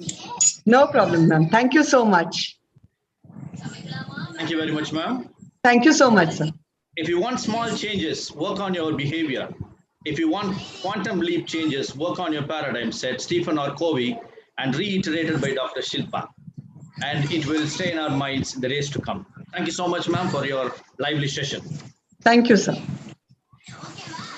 Working and striving to create a positive change in educational policies and processes on different educational institutions and other areas of concern is a matter of educational leadership. I now invite Dr. N. Asokan, Vice Principal Academic Science and Humanities of SRM Institute of Science and Technology for his session. Who is Dr. N. Asokan? He was a former director, dean, and principal of leading educational institutions in Tamil Nadu, India. He has 25 years of experience in the development of sound educational institutions. He obtained his full-time PhD in material science, engineering education from NITTR, Chennai, University of Madras, Chennai, ME in material science from Regional Engineering College, REC, Trichy, and MSc Physics from National College, Trichy, Tamil Nadu. He is also a certified accreditor for Asia Pacific Accreditation and Certification Commission, Colombo Plant Staff College for Technical Education, Manila, Philippines. He has expertise in taxonomy of teaching, learning and assessing process, faculty development programs on academic delivery and academic audit, micro and macro teaching, performance excellence, developing personal mastery and educational leadership. He has trained more than 9,000 professionals throughout India at VIT Velu, at VIT Andhra Pradesh, SRM IST, UGC FIP, Guru Dakshta, Pondicherry University, UGC HRDC, University of Madras, ISTE, AICTE, SSTP, and AICTE Margdarshan. He has developed an innovative pedagogy, staff structured syllabus model based on Revision Bloom's taxonomy and implemented successfully. He has published a book in 2020 titled A Textbook on Higher Order Cognitive Abilities, e-book on Concept 3 in 2021, e-book on Learning Outcome-Based Education, and writing a book on Crux of the MCQ, and he has verified and corrected more than 10,000 multiple choice questions for online exams. He is a life member of ISTE and received Best Paper Award in 12th ISTE Annual Convention of Tamil Nadu and Pondicherry section. He is in advisory, editorial, and reviewer board for the International Scientific Journal of Contemporary Research in Engineering, Science and Management, GRD Journals member of editorial board member of International Journal of Advanced Study and Research Work. Sir, the forum is open for your exclusive deliberation. Please, sir. Thank you, Dr. Emmanuel. Am I audible, Emmanuel? Yes, sir, you're audible. Very much audible. Yeah. Very good evening, one and all present here. And warm welcome to this second day of 7th International Conference on Educational Leadership. And I'm very thankful for all the speakers of first day, second day today, and third day also. And very grateful to all the participants who have registered for this international conference on educational leadership and listening to different speakers. And we are assured that all the participants, definitely these 3 days, an excellent learning will happen for every individuals at their level. So today I'm going to talk about this characteristics of educational leaders. And yeah, these are my overview of discussion for this another 45 minutes. I'm just first to talk about this, how this journey of a teacher, as a teacher from educational to educational leader, and how, of course, I'm very sorry to say that now the education has become the business. So in this, how this educational business as a leader, how we have to sail through this business environment. And I would like to speak about a few words about this workplace hierarchy and about this learn agility. These are the qualities of the leaders. And of course, everybody know that what is the lifelong learner. And I'd like to say what are the qualities of lifelong self-learners? That's all I would like to discuss about that. And of course, if you heard about this discipline and self-discipline, as an educational leader, I would like to discuss about what is a fanatic discipline. And of course, you know about this competency people are talking about in different levels, including students as well as the faculty. I would like to go 2 levels higher than that. We call it as a personal mastery. And we have to discuss about this trust and relationship in the workplace.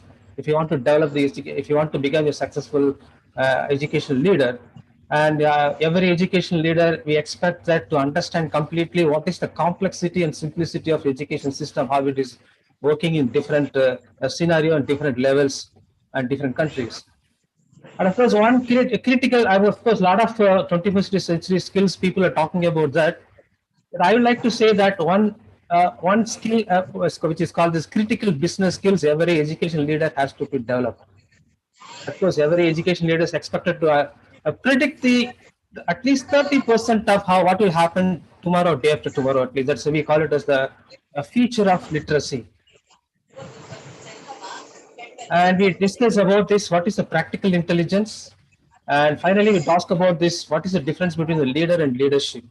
This is what you want to discuss for the next 40 to 45 minutes. Okay. So first we want to discuss about this, how a teacher has joined as a fresh teacher and how they want to carry their career for next 25 to 30 years. So what are the different positions when they have the experience, they get through the experience on that. Over the 25 to 30 years of service, what are the different attributes they want to develop, they want to learn, they want to understand in different levels. Suppose after 30 years, I want to become, anybody want to become a vice chancellor of any of the university or an advisor to any government. And if you want to become the member of a policy, like a national education policy, if you want to become the member of that policy board, so what are the things you want to know about over the period of 25 to 30 years? I understand that most of the participants may be in different levels. Maybe some people may have 3 to 5 years experience. Some people may have 10 to 15 years experience. I want to share for every individuals what are the things we want to make to understand that. First, if you start as a career in any college system, you may start your career as a lecturer or teaching assistant or assistant professor, whatever it may be. So first, maybe 1 to 3 years or 1 to 5 years for some individuals. You may teach the subjects according to the curriculum and syllabus. Just you want to reproduce whatever you learn or understand from the reference books or textbook with respect to the curriculum and syllabus.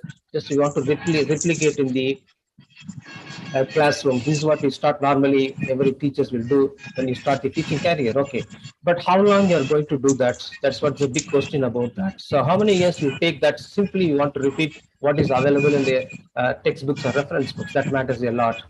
So if you go for some, 1 to 3 years of experience and next level, you go for about 5 to 8 years of experience or 3 to 10 years of experience, you may go to the next level.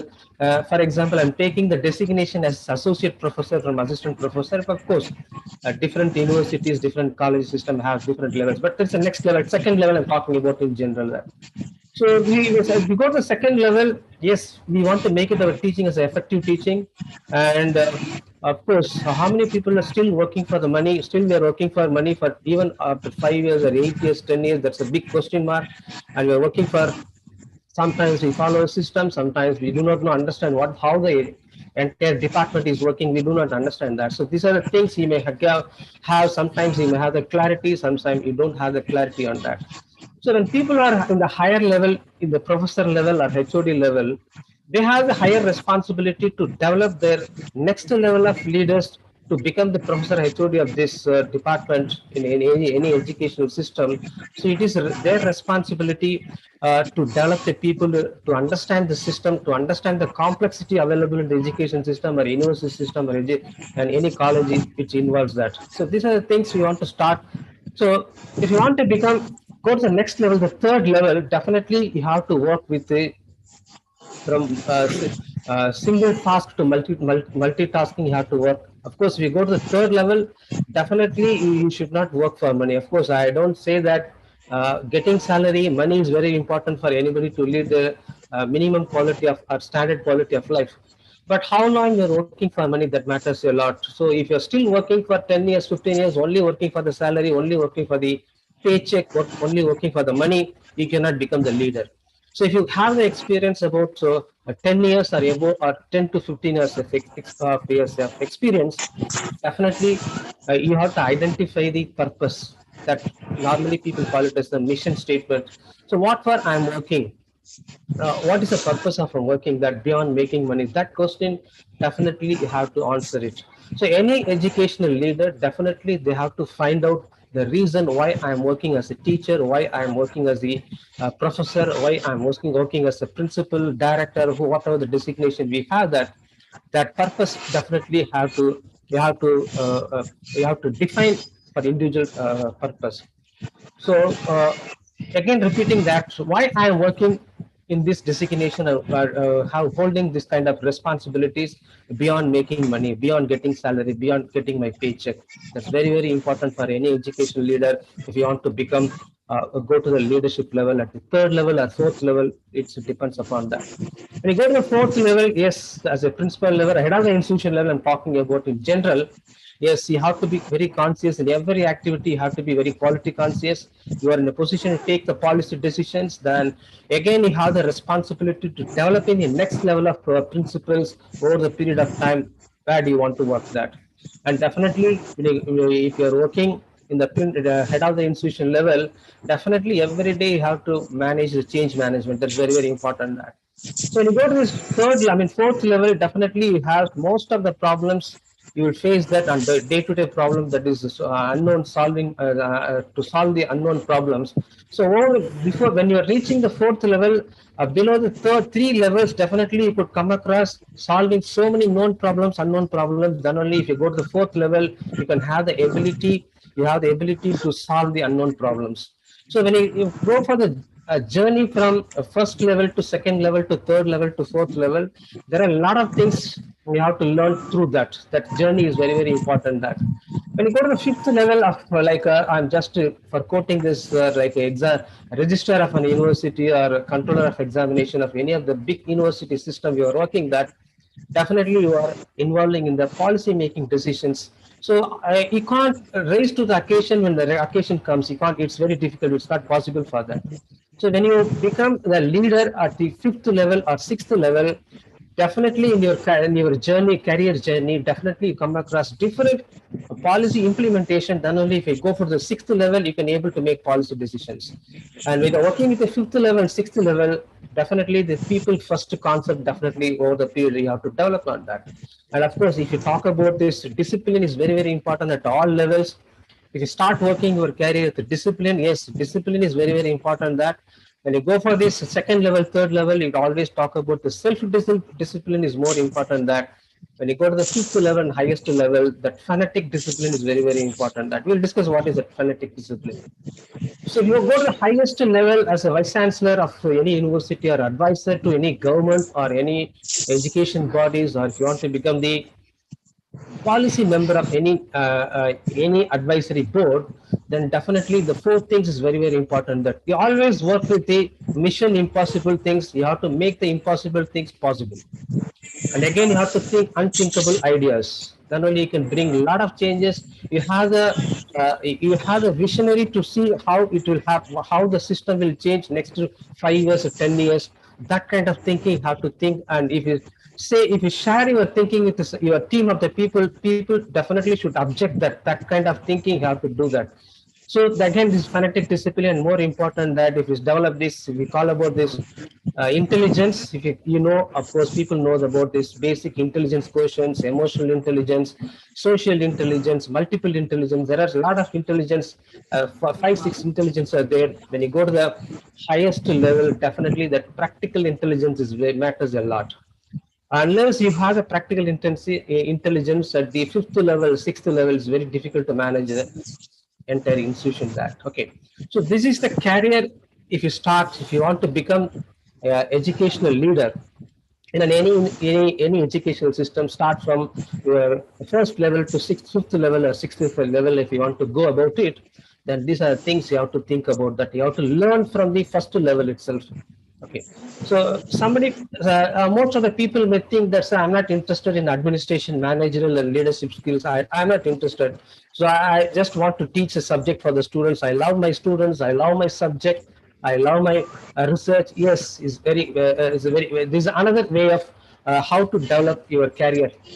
So after 25 years or 30 years, if you want to retire from this teaching position, so what do you want to be achieved? What do you want to be when you leave the organization after serving for 25 years, 30 years? What the other people want to tell about you? What is the impact you want to create among the institutions when you leave the institution after retirement? That kind of thinking, you have to start from the day one. You have to work on that. What is the impact you want to create on that? So we can start with this again, beginner as a teacher. Again, I'm talking about this. You have to repeat what is available in the text, curriculum, and syllabus. You repeat in the classrooms. Yes, that's the first beginner level. The second level, if you talk about this, I'm talking about the professionals. Professionals means in the teaching positions. Yes, when the same concept you are repeating for 3 times, 5 times, you're taking class. When you take the 5th time or 6th time, what is the signature style, your style of delivering the content? That matters a lot.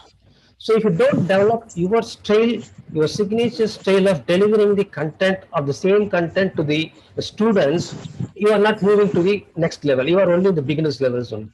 So definitely everyone come across when you are a student in your college or education system, definitely you must be inspired by some of the faculty members or some of the teachers. So what is the speciality of that particular teacher is there?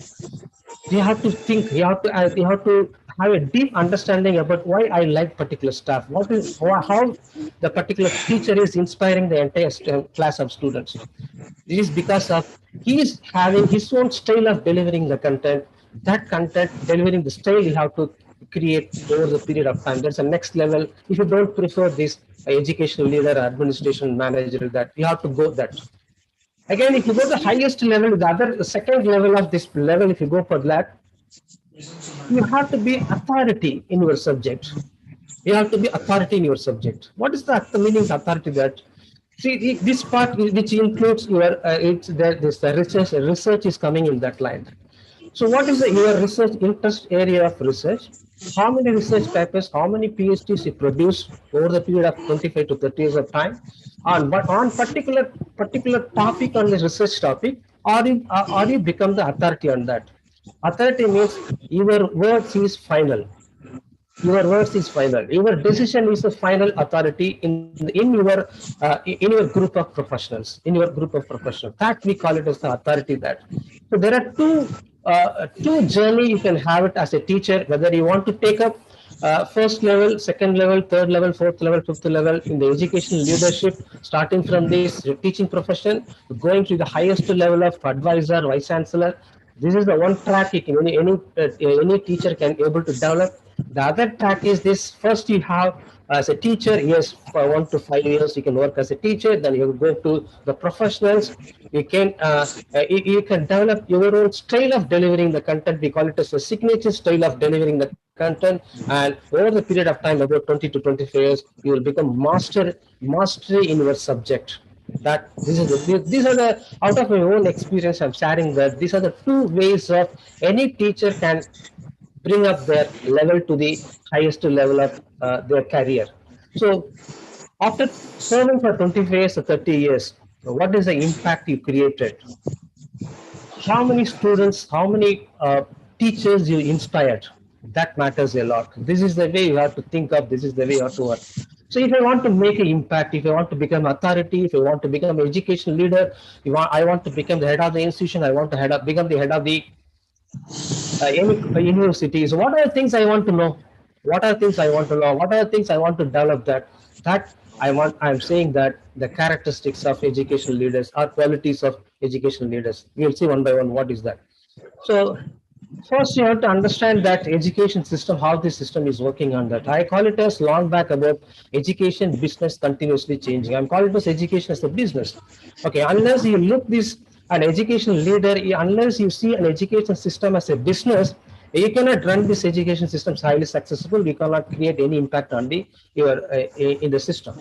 So there are 5-6 verticals every education leaders have to work on that. First vertical, I'm talking about the finance, right?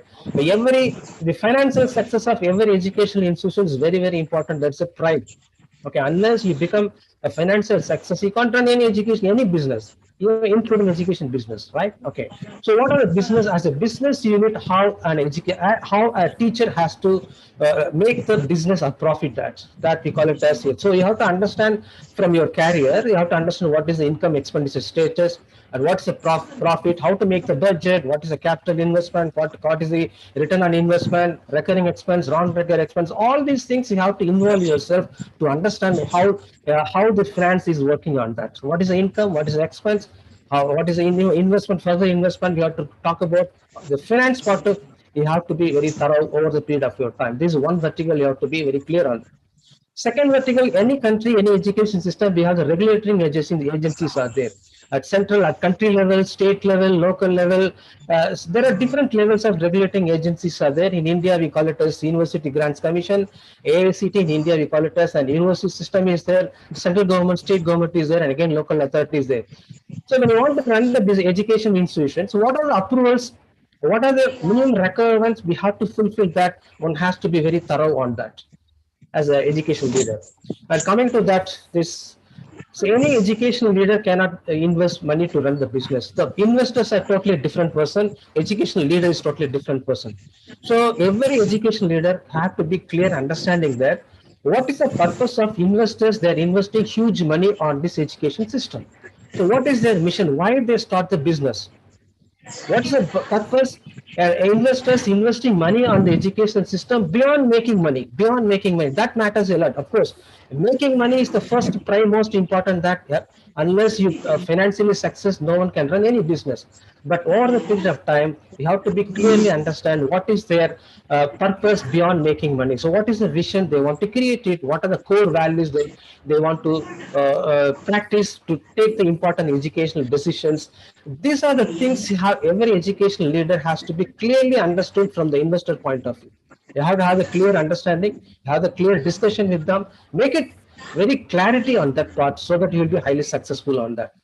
Again, the fourth vertical, if you're coming about this, students and faculties, of course, without students, without faculty, you can't run any education business. They are one of the pillars of this any educational institutions. So what is the outcome you want to make it among the students? When it's a 3-year program or 4-year programs, you have to be very clear on that. And what are the value added service you are, as an educational leader, you are going to provide for your own students and faculty members? You have to be very conscious about every activity you do. You have to be quality conscious, right? And what is the culture you want to create? Creating a culture is very, very difficult for any leader. So what kind of culture you want to create it? So culture is nothing but when the 2 or 3 students or 2 or 3 faculty members, teachers meet together inside the classroom, outside the classroom. What is the topic they're discussing when the 2-3 students or faculties are meeting together? That topic reflects the culture of the organization. And what is the legacy? What is the impact you are creating when you are working for an education leader for 5 years, 8 years in any educational institution? These are the things you have to keep it in mind when you're working as an education leader. And so another article I'm talking about this brand image. Brand image is very, very important. The tagline. If you say this particular university is there, like a movie, if you ask after seeing the movie, if any of your friends ask how is this movie, then you can tell within 1 or 2 sentences about the movie. Similarly, if you ask about the particular university, particular education system, how this university, how this college is there, you have to be in a position to tell within 1 or 2 sentences, this is my college, this is my university. that kind of brand image, you have to create that. Brand image is very, very important for the parents, industries, for the placements, and by and large for the societies. So what are the characteristics? What are the best practices you are practicing? These are things very, very matters for building your brand image. And of course, change management is there in this VUCA world. Of course, change is happening every minute. When the program starts by 5 o'clock, now the time is around 7:30, 7:15, 7:20. We are all old by 2 hours. We are all old by 2 hours. So change is continuously happening that you always expect that, not only expect that, you have to predict tomorrow or day after tomorrow what the changes will happen that. So these are the things, different verticals, every education leaders to be thorough in your career about during from the beginning of your career to go to about 10 to 15 years. If you all work involved in different verticals, then only if you go to this highest level, you can able to manage that. This is one part of how the different functions of how this education system is working on that. Okay. Second, now I'm talking about this. People always talk about this academic and non-academic. I'm telling that there is no word non-academic. I don't know who has found this word non-academic. When you're always dealing with the students and faculty, every activities, we call it as the academic. There is no word non-academic. So right from admissions, right from academics, in talking about the teaching, learning and assessing process, research, then international relationship and academic administration communications, that's very, very matters a lot. And of course, student affairs, then outreach programs and placements. So these are all the things every educational leader have to be thorough on that. When you start with your career with one particular department, for example, if you take about engineering colleges, if you are a faculty member in mechanical engineering, you can't say that I need not to develop international relationship because I belongs to only mechanical department. You can't say that. You can't say that. Then you can say that I am electrical engineering department. Why I should do? I do not know anything about outreach programs. So these are the things very, very important nowadays. That so any activity you do, all activities related with the students and staff members. Without the students and without faculty or without teachers, you cannot do any activity. So don't use the word hereafter. There is no non-academic. So every teacher has to work with every activity they're dealing with the students. Every activity we call it as the academic activity, right? So if you have the mindset that these are the activities non-academic, then you can't develop leadership qualities. Then you cannot be the other part. You cannot become the authority in your subjects. That's very important. That. Okay. Now this working hierarchy, I'm talking about this. When you start about this, there are 4 things now people are talking about the discipline. The first we call it as the domain specific discipline. If you say that I'm physics, I'm mathematics, I'm chemistry, that's we call it as a discipline. Now this slowly the scenarios has been changed as my previous speaker talking about this paradigm shift. It's shift from discipline to interdisciplinary to multidisciplinary. Now multidisciplinary to transdisciplinary is coming up that. So one has, as an education leader, you have to be clear, have clarity on which is disciplinary, which is multidisciplinary, which is transdisciplinary. You have to be very clear, clear understanding about. You have to have it on that. Again, this coming to the relationship, talking about this, there are 3 types of relationship in working place. So you have to be very clear. For some 25 to 30% activities you can do independently. Some another 30 to 30% you can work. You have to depend on somebody to deliver your responsibilities, and another 30 to 40% of activities, everyday activities we do at our workplace, is purely on interdependent. So interdependent is nothing but I am depending on you, you are depending on me. Together only we can able to do. Okay, so you can't boss over your subordinates to get the things done. Those days are gone. So any education leader is purely depending upon his subordinates. His subordinates are depending upon his leader. So leader and follower together only able to do certain activities I'm talking about. So now this interdependent is become more. The percentage of activity we do at workplace, that interdependency is increased to more than 50%. That so you have, as education leader, you have to be clearly understanding that how many activities you can able to do independently, how many activities you are depending on others, how many activities you are interdependent. You have to be very clear. Then only you can able to successful. Then only you can able to deliver your responsibilities. So with this, how we are going to do this. And more nowadays, you can please understand that if you go to any workplace, not only education institution, go to even for the toll plaza, you go to movie theater, you go to any restaurant, you go to everywhere you go, that there are 5 generation of people who are working at workplace. 5 different generations. Now, some of the places, even 6 different generation people are working on that. So as an education leader, you may be in any one of the generation, not necessarily this generation Z, or not necessarily you will be traditionalist, not necessarily that. So this level I'm talking about leaders at every level. This is one of the key concept we want to communicate to all the participants. So we included in our conference, that the 7th International Conference, we included that education at every level. Leaders at every level, leaders at every level.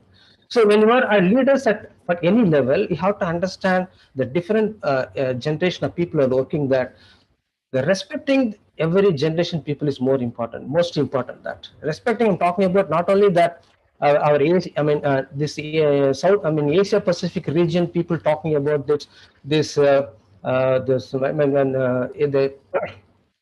youngers has to give more respect to the elders, not necessarily. I'm not talking about that. Now I'm talking about the reverse case, that elders has to give respect to the youngers, which means that teachers have to treat the students with the respect. That matters a lot. So this current generation people are expecting that. So go to any workplace, always understand that how many different generation people are working, that make it always keep it in your mind that yes, giving respect to every individual generation is very, very important to be successful. Now, what are the qualities I'm talking about? This first quality I'm talking about is learn agility. So I'm just putting a lot of things in this PowerPoint. Don't worry about it. I will share with all the PowerPoints with all the participants. Okay. So learn agility is nothing but that. Learning plus agility. Agility, of course, everybody knows that you cannot decide. You always expect what will happen. You cannot expect next moment or next day what will happen. That anything may happen. That so when you go to everyday workplace in the morning, you have some planned activities. You have to always expect some unplanned activities also. So when the unplanned activities comes that you should not get set back yourself. So that we call it as this. You have to give the priorities for this. Every 1 hour, you reprioritize your activities for the unexpected activities and the planned activities. That we call it as the learn agility. Is that yes?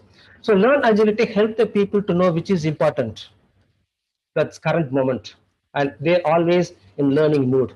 Whenever the time possibilities, they're always in the learning mode. That we call it as the learn agility. The people who acquire this learn agilities continuously seek this new challenges to achieve that. So every educational leader has to develop the ability to develop this learn agility, that always expect the unexpected things, always expect the learn from unfamiliar situations as experience, always expect the new situations, don't get set back, be calm and understand what is the new situations, apply your fast experience, then try to solve the problems. That we call it as the learn agility is there, right? Of course, this is a lifelong learning. Everybody knows that. Just I don't want to spend much time on that. So I changed the word lifelong learning into lifelong self-learning. Lifelong self-learning. So what is truly you want in your workplace, in the responsibility, you want to decide that. Okay.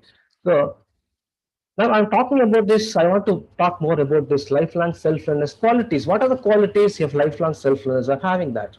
First, you should have that willingness to act towards what you want, to risk, to fail. Yes, to fail early is very, very important. That and willingness to practice. So practice makes perfection. That how many hours you want to practice. If you talk about this Malcolm Gladwell's Outliers book, he says that out of his own research that 10,000 hours you need to practice to become number one in this world. So willingness to practice is very important. That and self-discipline, I'm talking about already speak about that. Not only self-discipline, you have to develop a fanatic discipline. We'll discuss next slides. Yeah. And when coming to this practice, you have to be very comfort with the repetitiveness. When you are not able to deliver a particular responsibility, you are practicing that. When practicing that, you have to be very, very conscious about that. You have to be very comfortable on repeating the same things. Then only you will become master in it. That And of course, if required comfort with being alone, of course, this pandemic make everybody being alone in the room, even within the house, in terms of different reasons, right? So a lifelong self-learner qualities, these are the qualities, if you want to become a lifelong self-learner, you have to develop over the period of time to become success on that. So this is what I'm talking about, this phonetic discipline.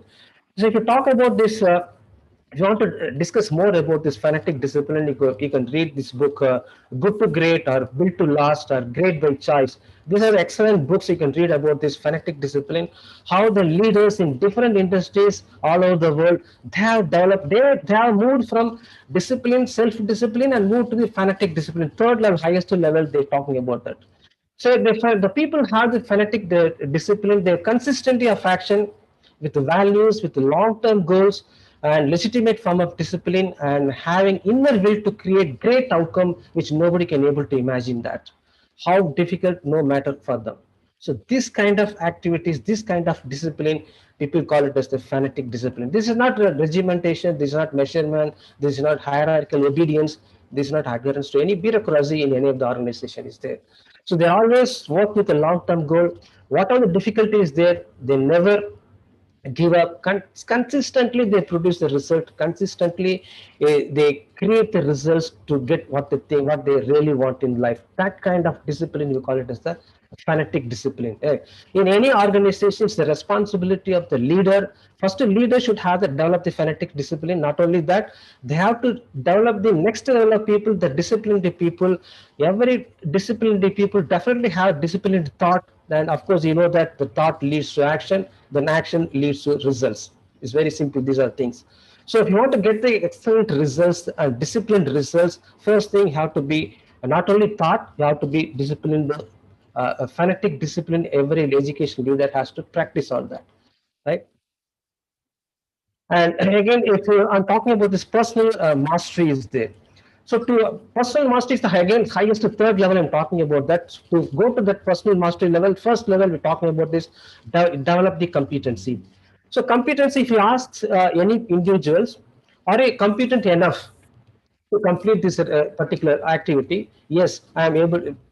Somebody may say that I'm competent enough to complete the particular job or particular responsibility. But is it satisfactory to the expectation level? Or what is the level of expectation you are fixing to decide their competency? So competency, out of my own experience, I put it in the mathematical equation that competency is nothing but multiplication of knowledge, skill, talent, and technology and growth mindset. So I put it in a mathematical equation that.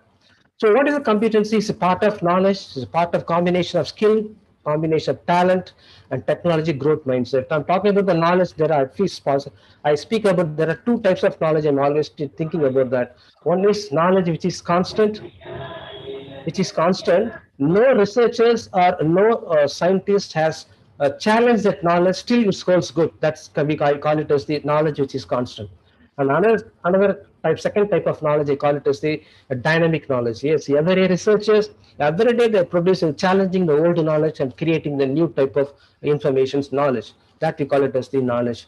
And skill, of course, how to do a particular job step by step. It's include this procedural knowledge, right? And of course, talent. Still, there are one set of researchers working about the talent. They're telling that like a leader, whether it is an inborn characteristics or talent also can be developed like a skill. So skill anybody can develop over the period of time. Any skill anybody can develop it. Still the talent, there are two group of researchers are still working on that. Somebody says that it's an inborn characteristic. Somebody says that over the period of time, like skill, anybody can develop the talent. I always prefer that talent is nothing but inborn characteristics according to my experience. And of course, technology, I don't want to go in detail that it's a big subject that you have to take care of that. And of course, growth mindset, there are 2-3 mindsets is there, and the fixed mindset, growth mindset, and the service mindset, and others first mindset. So which mindset you are working on that on particular activities. So for every activity, that mindset will change. So you have to be very conscious about that when I approach this particular activity with what type of mindset I'm approaching this activity, that matters a lot for any educational leaders there. So I just put it in a small definition of this competence is that a competence is the state or quality of an individual's work. State or quality of an individual work. Again, I'm talking about the quality. It's a big term. You can't define within that. Again, out of my own experience, I define quality is that I put it as the effectiveness of my activity. So every activity I do, I put it in effectiveness. Again, I put it in effectiveness in the mathematical equation. That's a ratio between what is maximum possible for me to what actually achieved it. So the quality of my activity for any individual activity, the ratio between what is maximum possible for me and what actually I did. I measured in terms of effectiveness. For every activity, I measure my effectiveness. Even for being this conference, 5 o'clock, it starts being how many people join before 5 o'clock. So what is the percentage of your effectiveness? It is more than 100%, exactly 100%, less than 100% that. So how many people join exactly by 5 o'clock? How many people join after 5 o'clock? Which measure? So this is the way I measure my effectiveness. This is the way I measure my quality activity. So every quality activity, what is the maximum potential I can able to unleash to get the maximum possible results? That we call it as the competence. Of course, again, the combination of knowledge, skill, talent, technology, and growth mindset. This is the first step we want to attain the personal mastery. Second step, I'm talking about the building your strength. Building your strength. Strength I can define as this consistent, near perfect performance in any activity. Consistent, near perfect performance. So there is an ability is strength only if you can able to fathom yourself doing it repeatedly, happily, and successfully. So if you just think of your activity or past activity, how many activities you will do repeatedly? How many activities you consistently produce the result near perfect touch? Now, how many activities you repeatedly do happily? How many activities you repeatedly do successfully? Those activities we call it as the strength of any individuals. So you have, as an educational leader, you have to identify what is your strength. How many? What are the different activities you do number of times successfully, happily, near perfection? That we call it as success. So as an education leaders, not only have to identify your own strength, you have to identify your team of people's strength. You have to identify, you have to nurture them, their strength. So, but starting point is your competency. So first level is the competency. Second level is the you are developing the building the strength. Okay. Go to this third level is the third level highest level. I'm talking about the attain personal mastery. Personal mastery is nothing but like a fanatic discipline. It's a process of continuously focusing and refocusing on what one truly wants on one's vision. So what I want to achieve, what is your mission? And first slide I'm asking about what purpose you are working beyond making money. Towards that purpose, you have to work. Repeatedly work. You have to refocus yourself. So do you have the ability to differentiate between which is important, which is not important, which is significant, which is insignificant, which is relevant, which is irrelevant, and you have the ability to decide that, and you have to take it up, which is important to you to achieve what you want in your long-term goal. That level you have to attain that. That level we call it as the personal mastery. If you want to reach as an education leader to attain the personal mastery, the first level is develop your competency, and competency is the combination of knowledge, skill, talent, attitude, and growth mindset. And second level, you have to build up your strength, then only you can able to develop the personal mastery. So this is very, very important for any educational leader to be highly successful at. I'm talking about there are four mindsets. I'm talking about the fixed mindset, growth mindset, and other service mindset, and others first mindset. As a leader, you always think about others first mindset. So if you don't work others first mindset, you cannot be successful on that. What is that others first mindset? So what are the responsibilities in an educational institutions? As an educational leaders, you always work for your followers, your team people to get success. What is their responsibility? What they're working on that? That could be your responsibility. You have to help them to successful. So you have to always work with others first mindset, then only you can able to highly successful at the leadership level. So this is part of that. Just in break, So far we discussed about this. What is how a teacher can be a education leader in two different paths, as an education leader, education administrator, one path. The other path, this is how your teacher can be going to be mastery in their subject, and how in both the levels at the retirement age, at the 21st 30 years of service, what is the impact you created, how many people you developed, how many people you inspired over the period of time. That matters a lot in two ways. And this next we discuss about this education, the business part. There are different verticals is there. One has to understand if you want to be successful, and we discuss about how the workplace is there, and multidisciplinary, transdisciplinary. We discuss about that. We discuss about this dependent, independent, and interdependent. We discussed it, and we again discussed about this learn agility is there. How this the workplace is every day. How this changes is happening for every 1 hour, then how we prepared ourselves to manage the change, that we call it as the learn agility. And of course the qualities of lifelong self-learner, we discuss about that. And we discuss about this self-discipline, and fanatic discipline is the highest level we discuss. And we discuss so far this personal mastery on that. So far we discussed on this different characteristics of the education leaders. So still now we go for another few maybe another 15 to 20 minutes. I will be able to complete on rest of the point that. So next quality of educational leaders is developing the trust. So we are living in this low trust world. The trust quotient among the people in workplace, in society, even to some extent in our family members will become zero. So one has to be clearly understand that what is the trust quotient we are creating among our followers, among our peer group. So as education leader is one of the greatest responsibility to create the trust among the followers, among the team members. Then as an education leader, I have to be trustworthy for my profession, trustworthy for my institution, trustworthy for my students, trustworthy for my subjects, and trustworthy for my team of people. That we have to create on that. So how to create the trust and trustworthy basic is developing the relationship with every individuals. So developing the relationship with the team people, family members, friends is not an easy joke. You have to invest your time, you have to invest a lot of money on it, and you have to be very, very honest on it. Very, very honest on it. You have to be highly committed that. So developing the relationship is like any other skill. If you want to develop, you have to invest your time, invest your money, invest your thought, all these things. So if you want to develop C programming as a skill set, or if you want to develop the communication skill, if you want to develop any of the soft skills or hard skills, definitely similar way you have to develop this relationship skill also. Human relationship will not happen automatically. Human relationship will not work using your power in your hierarchy, power in your designation will not work out. So you have to be very convenient, you have to be very comfortable with that. Okay. So and every education leader has to have this, their energy level has to be very, very high that. So per day minimum about 12 to 14 hours they have to work. That kind of energy level every education leader has to have. So energy levels matters a lot.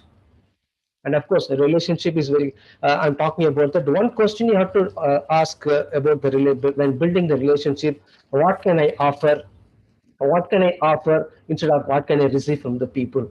So if you always ask the questions, what can I offer, definitely can able to build up the relationship. And again, this storytelling is very, very important for any education leaders. This storytelling is a part of entertainment and part of instruction, and stories provide inspirations. That inspiration drives action. So if you want to be successful education leader at every level, you have to develop this skill, that is storytelling skill. Storytelling is very, very important. That if you take about our two epic, that Mahabharata and Ramayana, you have all kind of stories. If you have thorough in Mahabharata and Ramayana, you can able to develop thousands of stories on thousands of occasions. You can able to manage that. So stories connect people emotionally. So unless you are very strong in emotionally, your emotional intelligence, emotional quotient is very strong, you cannot connect with the people. So this emotion is one part. How you connect with the people through emotions, this storytelling will help you to connect with the people. So develop the developing the story skills very, very important for education leader. And every leader has to think about how the entire system is working. Instead of thinking about how one particular department is working, they have to think about how these 15 departments is working. Not only I'm talking about, previously I told about this academic and non-academic, you're talking about, you start from admissions, start from to the placements, right? International relationship, or any activity you do, if any change is happening in one particular activity, how it affects the other variables in different activities. That kind of system thinking every education leader must have. Suppose if I do any policy, small policy change in admission process, how will it affect my teaching learning process? How it affects my curriculum and syllabus? How it affects my placements? So there are in education system, there are 100 variables are there. If I do small changes in one variable, you have the ability to think how this change in one variable will have the consequences in another 100 variables. That kind of thinking, we call it as a system thinking. So you have to be slowly developed over the period of from the beginning level as a beginner to some 15, 20 years, you have to develop all these things. And again, understanding the complexity is very, very important. See, the system thinking and complexity both are interconnected. System thinking and complexity involve both are interconnected. You see, it involves number of variables, and you have to identify how many number of variables are involved in particular system. Then you have to identify how many variables under your control directly. You have to focus. You have to spend your time, energy, effort on the variables which is under your control. You need not worry about the variables which is not under your control. That's very, very important for any education leader. You want to be successful on that. Okay, that we call it as the complexity, understanding the complexity.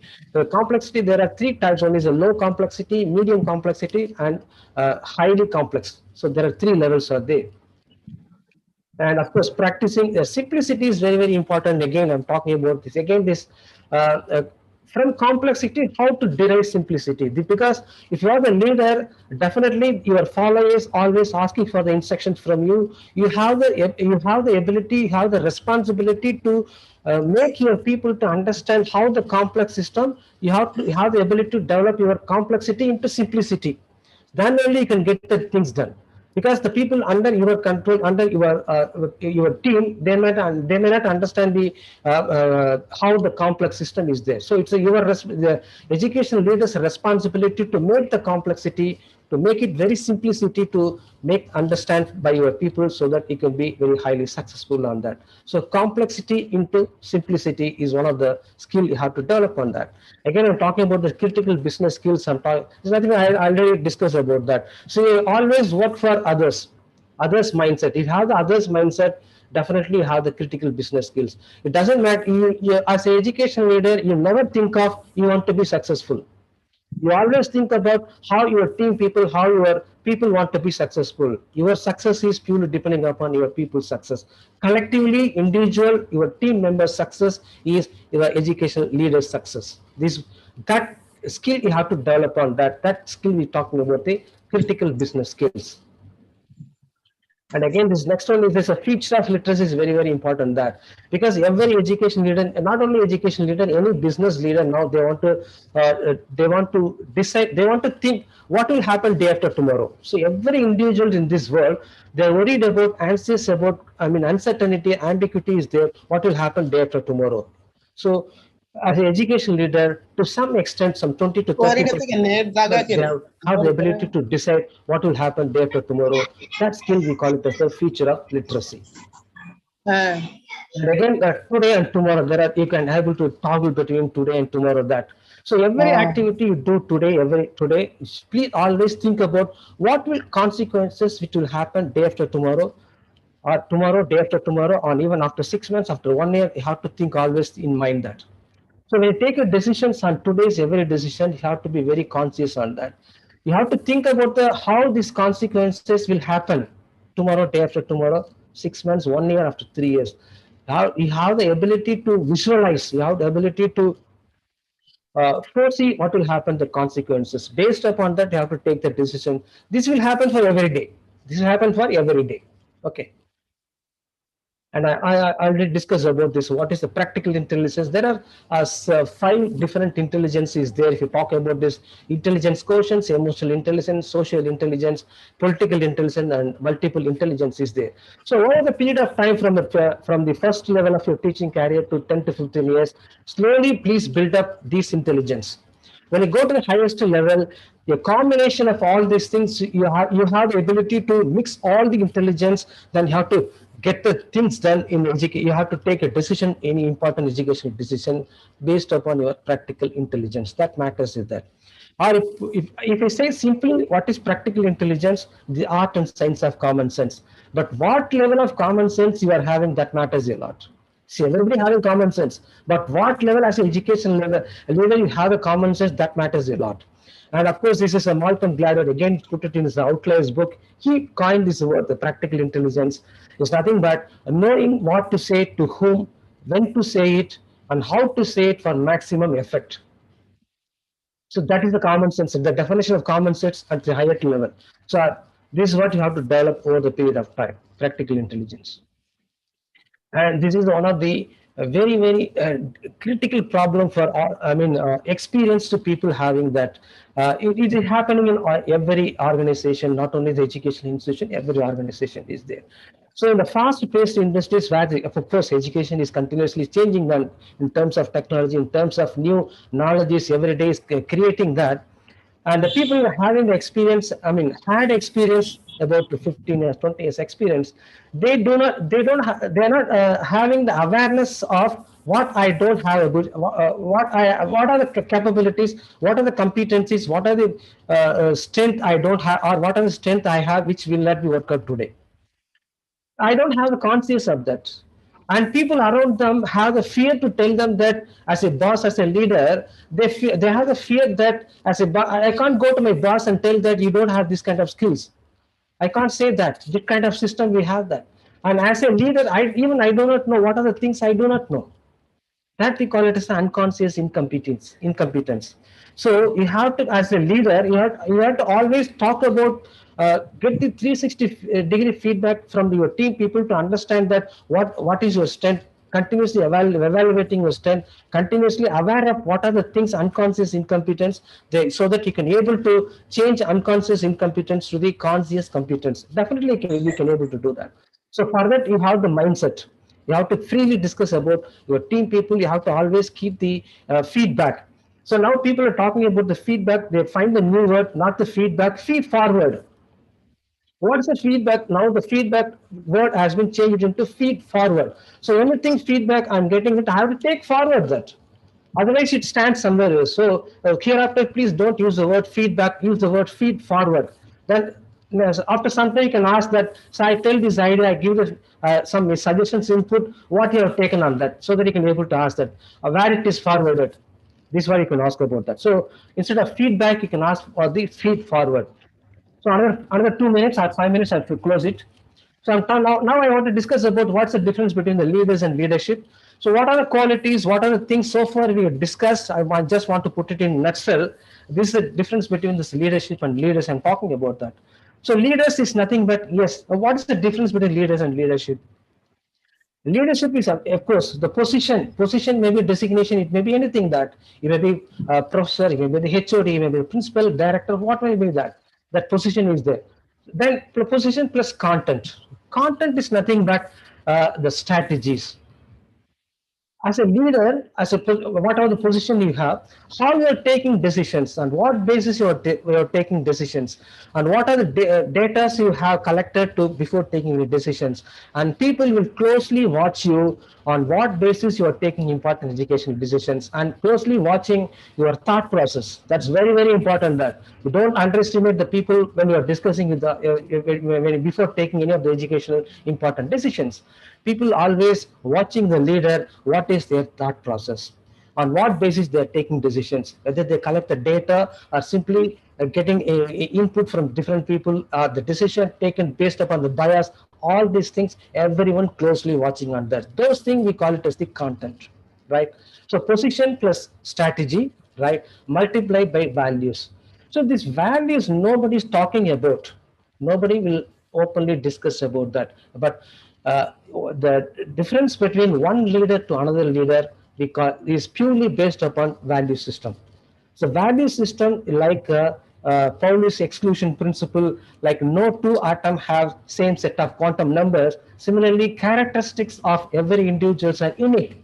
No two people have same set of characteristics. Similarly, no two people are having same set of value system, right? That value system is not at all discussed. Not at all discussed. So what is the value system and as individual is following from the birth time to become the leader, that makes the difference between one leader to another leader. Definitely you come across some in your life experience that if the people go to the leadership level, most of the people get failed because they don't have a value system. Most of the few people get highly success purely based upon their value system.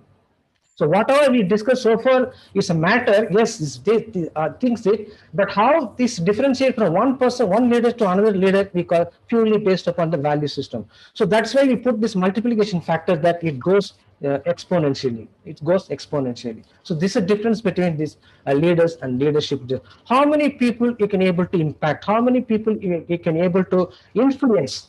As one of my previous speaker talking about the leaders is nothing but influencing people purely based upon your value system, not anything else. If you have the excellent value system, definitely can able to influence most of the people. And of course, there is no history, there is no research, there is no review of literature, there is no research article on which good value system will bring you successful. We don't have any literature. I have gone through I did a lot of research on that. If you say that this is one of the good value system I follow, because of that following good value system, I got promotion, I go to the highest level, there's no what is that, the evidence is that. But there are a lot of evidence that if the people have a poor value system, they are no more in their services. If the people cheat, if you have the conflict of interest, sexual harassment, misrepresentation, all this, because of the very poor value system, most of the leaders has gone, they can't be in the position on that. And at the same time, if you have a good value system, nobody will recognize you, nobody will appreciate you. And coming to this final stage of that, and of course, if you want to become a leader on any education leader or any kind of leader, definitely you have to read books of different varieties, different genres. Unless you read books, you cannot become leader. Unless you read you cannot become leader. These are the books. For example, I'm dealing with this education leadership in different industries. Just you go through one by one, definitely you can be able to develop that. Of course, I read all the books. I'm able to produce this kind of presentation only from these kind of books. So if you want to become a leader on any industry, leaders at every level, read a lot of books. Without reading books, you cannot become a leader on that. So I suggest two important books if you want to start with that. One is this, What the CEO Really Wants From You, written by Mr. R. Gopalakrishnan. He was working with the Tata Group of companies for more than 20 years. Beautiful books. He is excellently explained with live examples how you want to develop the leadership from your first level to the highest CEO level. He is beautifully explained on that book. That's beautifully. So if you want to start reading the books, so far you don't any read book, if you start with this book. So another book is the best selling book is a Catalyst. This is another gentleman, Chandramouli Venkatesan, has written the book on that, how a leader has at every level, how these leaders are creating impact on that without irrespective of this designation position they're having. He is also very nicely narrated the story so they can be able to understand on that. So these two books I recommend for the people, if anybody want to develop the education leader on that. Okay. So with this, I'm come to the conclusion of the last summary of that. So I just want to summarize with one or few seconds. We talk with both this teachers to educational leader. So different perspectives, different verticals of how this education business is working, and whatever, first level, second level, third level, sixth level, you want to develop this education leader to one level. And if you want to become a teacher, professional, developing your signature style of delivering the content, then you become educationist and you want to become an authority in your subject. That is another way of developing your career. and how this workplace hierarchy is there, and interdependency, multidisciplinary, transdisciplinary is very, very important to understand that. And of course, you have to develop the qualities of lifelong self-learners are there, and you have to develop this phonetic discipline and personal mastery to start with this, developing the competency and building a strength, and so that you can able to develop the personal mastery and developing the trust, and you become want to be a trustworthy. And I mean, establishing a relationship is one of the important things. How to invest your time, energy to develop the relationship, and complexity to the simplicity. How to develop the ability to convert the complexity into simplicity to make more clarity on that. And again, this is suppose a feature of literacy. And finally, we talk about this practical intelligence. And of course, we talk about this, what is the leaders, how this value system is very, very important to differentiate between the leader, one leader to the another leader, right? And what's the difference between the leaders and leadership? How many influencers you can able to, how many people you can able to influence? That is leadership. How many people are following you? That's a leadership. Okay, leadership, leaders at every level, definitely anybody can be able to lead the team of people that. And finally, one word is that without reading different kinds of book, you cannot become the leader on that. Okay, with this, I'm close that. Thank you very much. Sorry for the delay, from just a delay about 15 to 20 minutes. Very sorry for that. Thank you very much. Thank you.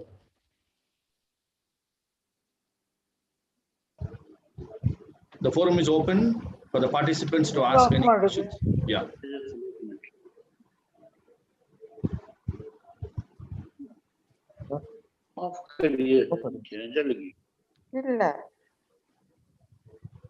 If there are any questions, you can pose it to Dr. Ashokan.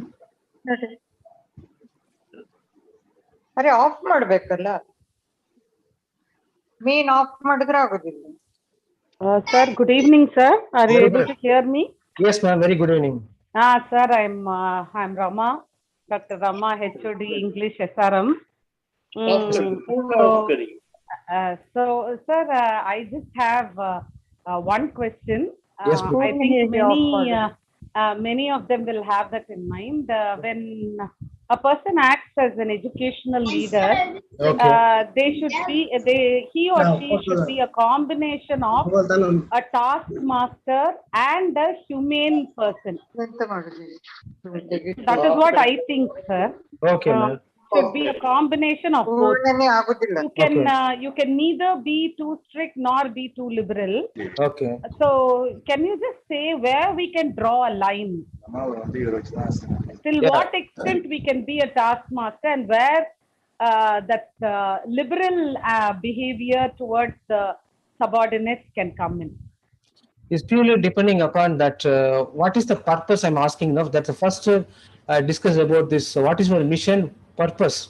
So if you always keep it in purpose in your mind, definitely you can able to draw the line. There is no general formula for that. It's purely depending upon this mission statement. If you take any particular activity, why I am doing this particular activity. Okay. So if you know the answer why I'm doing that, definitely you can able to yourself draw the lines between where you have to be strict, where you have to be liberal on that. That's purely based upon your purpose of every activity you do that. So you're saying it is situation based? Not purpose based. Purpose based. Yeah, purpose based. Okay. Thank you, sir. Thank you. Welcome. Thank you.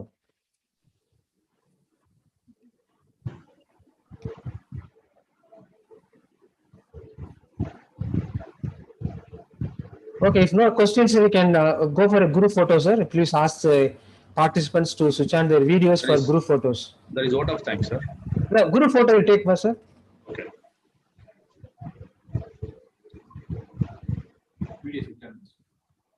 So participants, please switch on your videos for a group photo.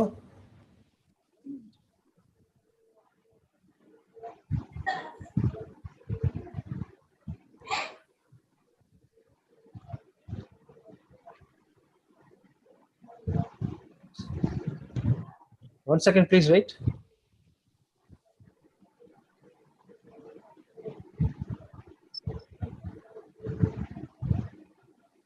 Yeah.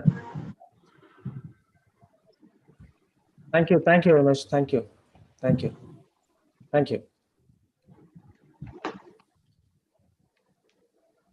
So to summarize your deliberation on the complexities of educational leadership, it falls in line with Raymond Williams, the culturalist concept of infrastructure, structure, and superstructure. Your insights into educational leadership were very insightful, and in fact, the more values to become effective educational leader. Thank you so much, sir, for your deliberation.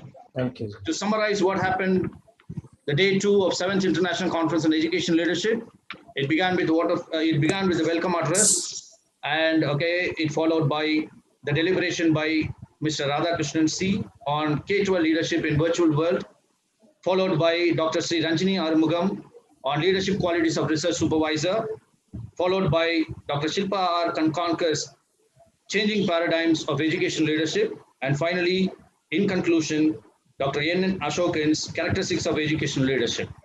So thank you so much, participants, for lending your patience and listening to all the deliberations so that you got enough takeaways tonight. So Shakespeare said, there is no other word other than thanks, thanks, and thanks. I now request and invite Dr. Sri Sridev to propose vote of thanks, please.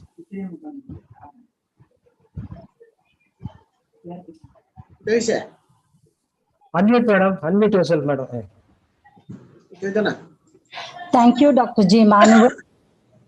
Distinguished delegates on the board, guests and participants who have assembled here, a pleasant good evening to everyone. It is indeed a matter of immense glorification and honor to propose vote of thanks on the day 2 of this 3-day international conference on educational leadership. In this regard, I'm thankful to the organizing committee members for giving me this opportunity to propose vote of thanks. We are profited from the speech of Mr. Radhakrishnan, Director, Happy Genius Academy Research Center, Kannur, for conveying all the aspects of leadership in a virtual world. On behalf of the organizers of this conference and on my personal behalf, it's my pleasure and privilege to convey our grateful thanks to you, sir.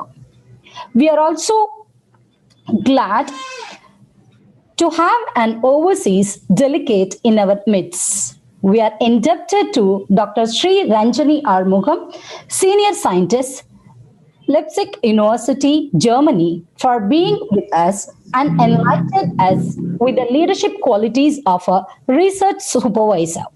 On behalf of the organizers, on my own behalf, I wish to convey my sincere gratitude to you, ma'am. We are indeed grateful to Dr. Shilpa R. Kankonkar, Pune, for her thought-provoking ideas on the role of an expert in educational transformation. On behalf of the organizers, I render my hearty gratitude to you, ma'am. I wish to convey our indebtedness to Dr. N. Ashokan, Vice Principal, Academic, SRM Institute of Science and Technology, Ramapuram campus, for his inspirational ideologies on the characteristics of educational leadership. Thank you so much, sir. We wish to sincerely thank Professor S.A. Sheikh Mohammed, who has wholeheartedly welcomed the gathering. Thank you, sir. We wish to make a very special mention of Dr. G. Emmanuel for being the host of this evening. Thank you, sir. We would like to express our sincere thanks to Dr. S. Sendil Kumar for his technical support throughout the program. Thank you, sir. I would like to express my happiness to have so many participants from different corners of India in our midst. On behalf of the organizers, I wish to thank all of you for participating in this conference. Thank you one and all once again. Thank you, madam. Thank you very much.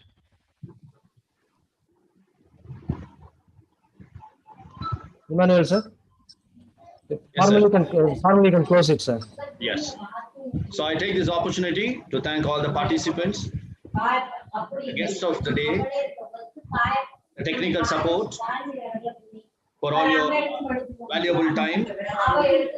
spending with us to take home the great knowledge from great experts. Thank you so much for attending this conference, and we also welcome you for the third day of 7th International Conference on Education Leadership tomorrow. Kindly join us early so that you could be easily admitted into the conference hall. Thank you very much. Tomorrow program starts by 4:30 p.m. sir. Tomorrow the program starts by 4:30 p.m. We are expecting you by 4:15 inside the room. So it will be convenient for us admit before all deliberations. So thank you so much. This is Thank you. Thank you all. Thank you all. We can finally close. Formally close. Thank you very much. Thank you. Thank you very much. Thank you. Thanks a lot.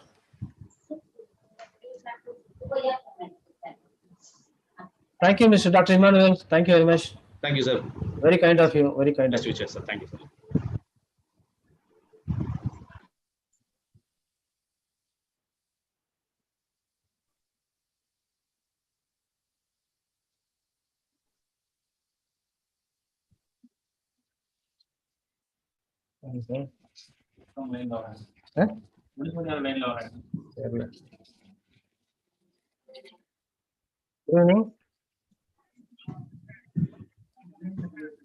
சொல்லுங்க சொல்லுங்க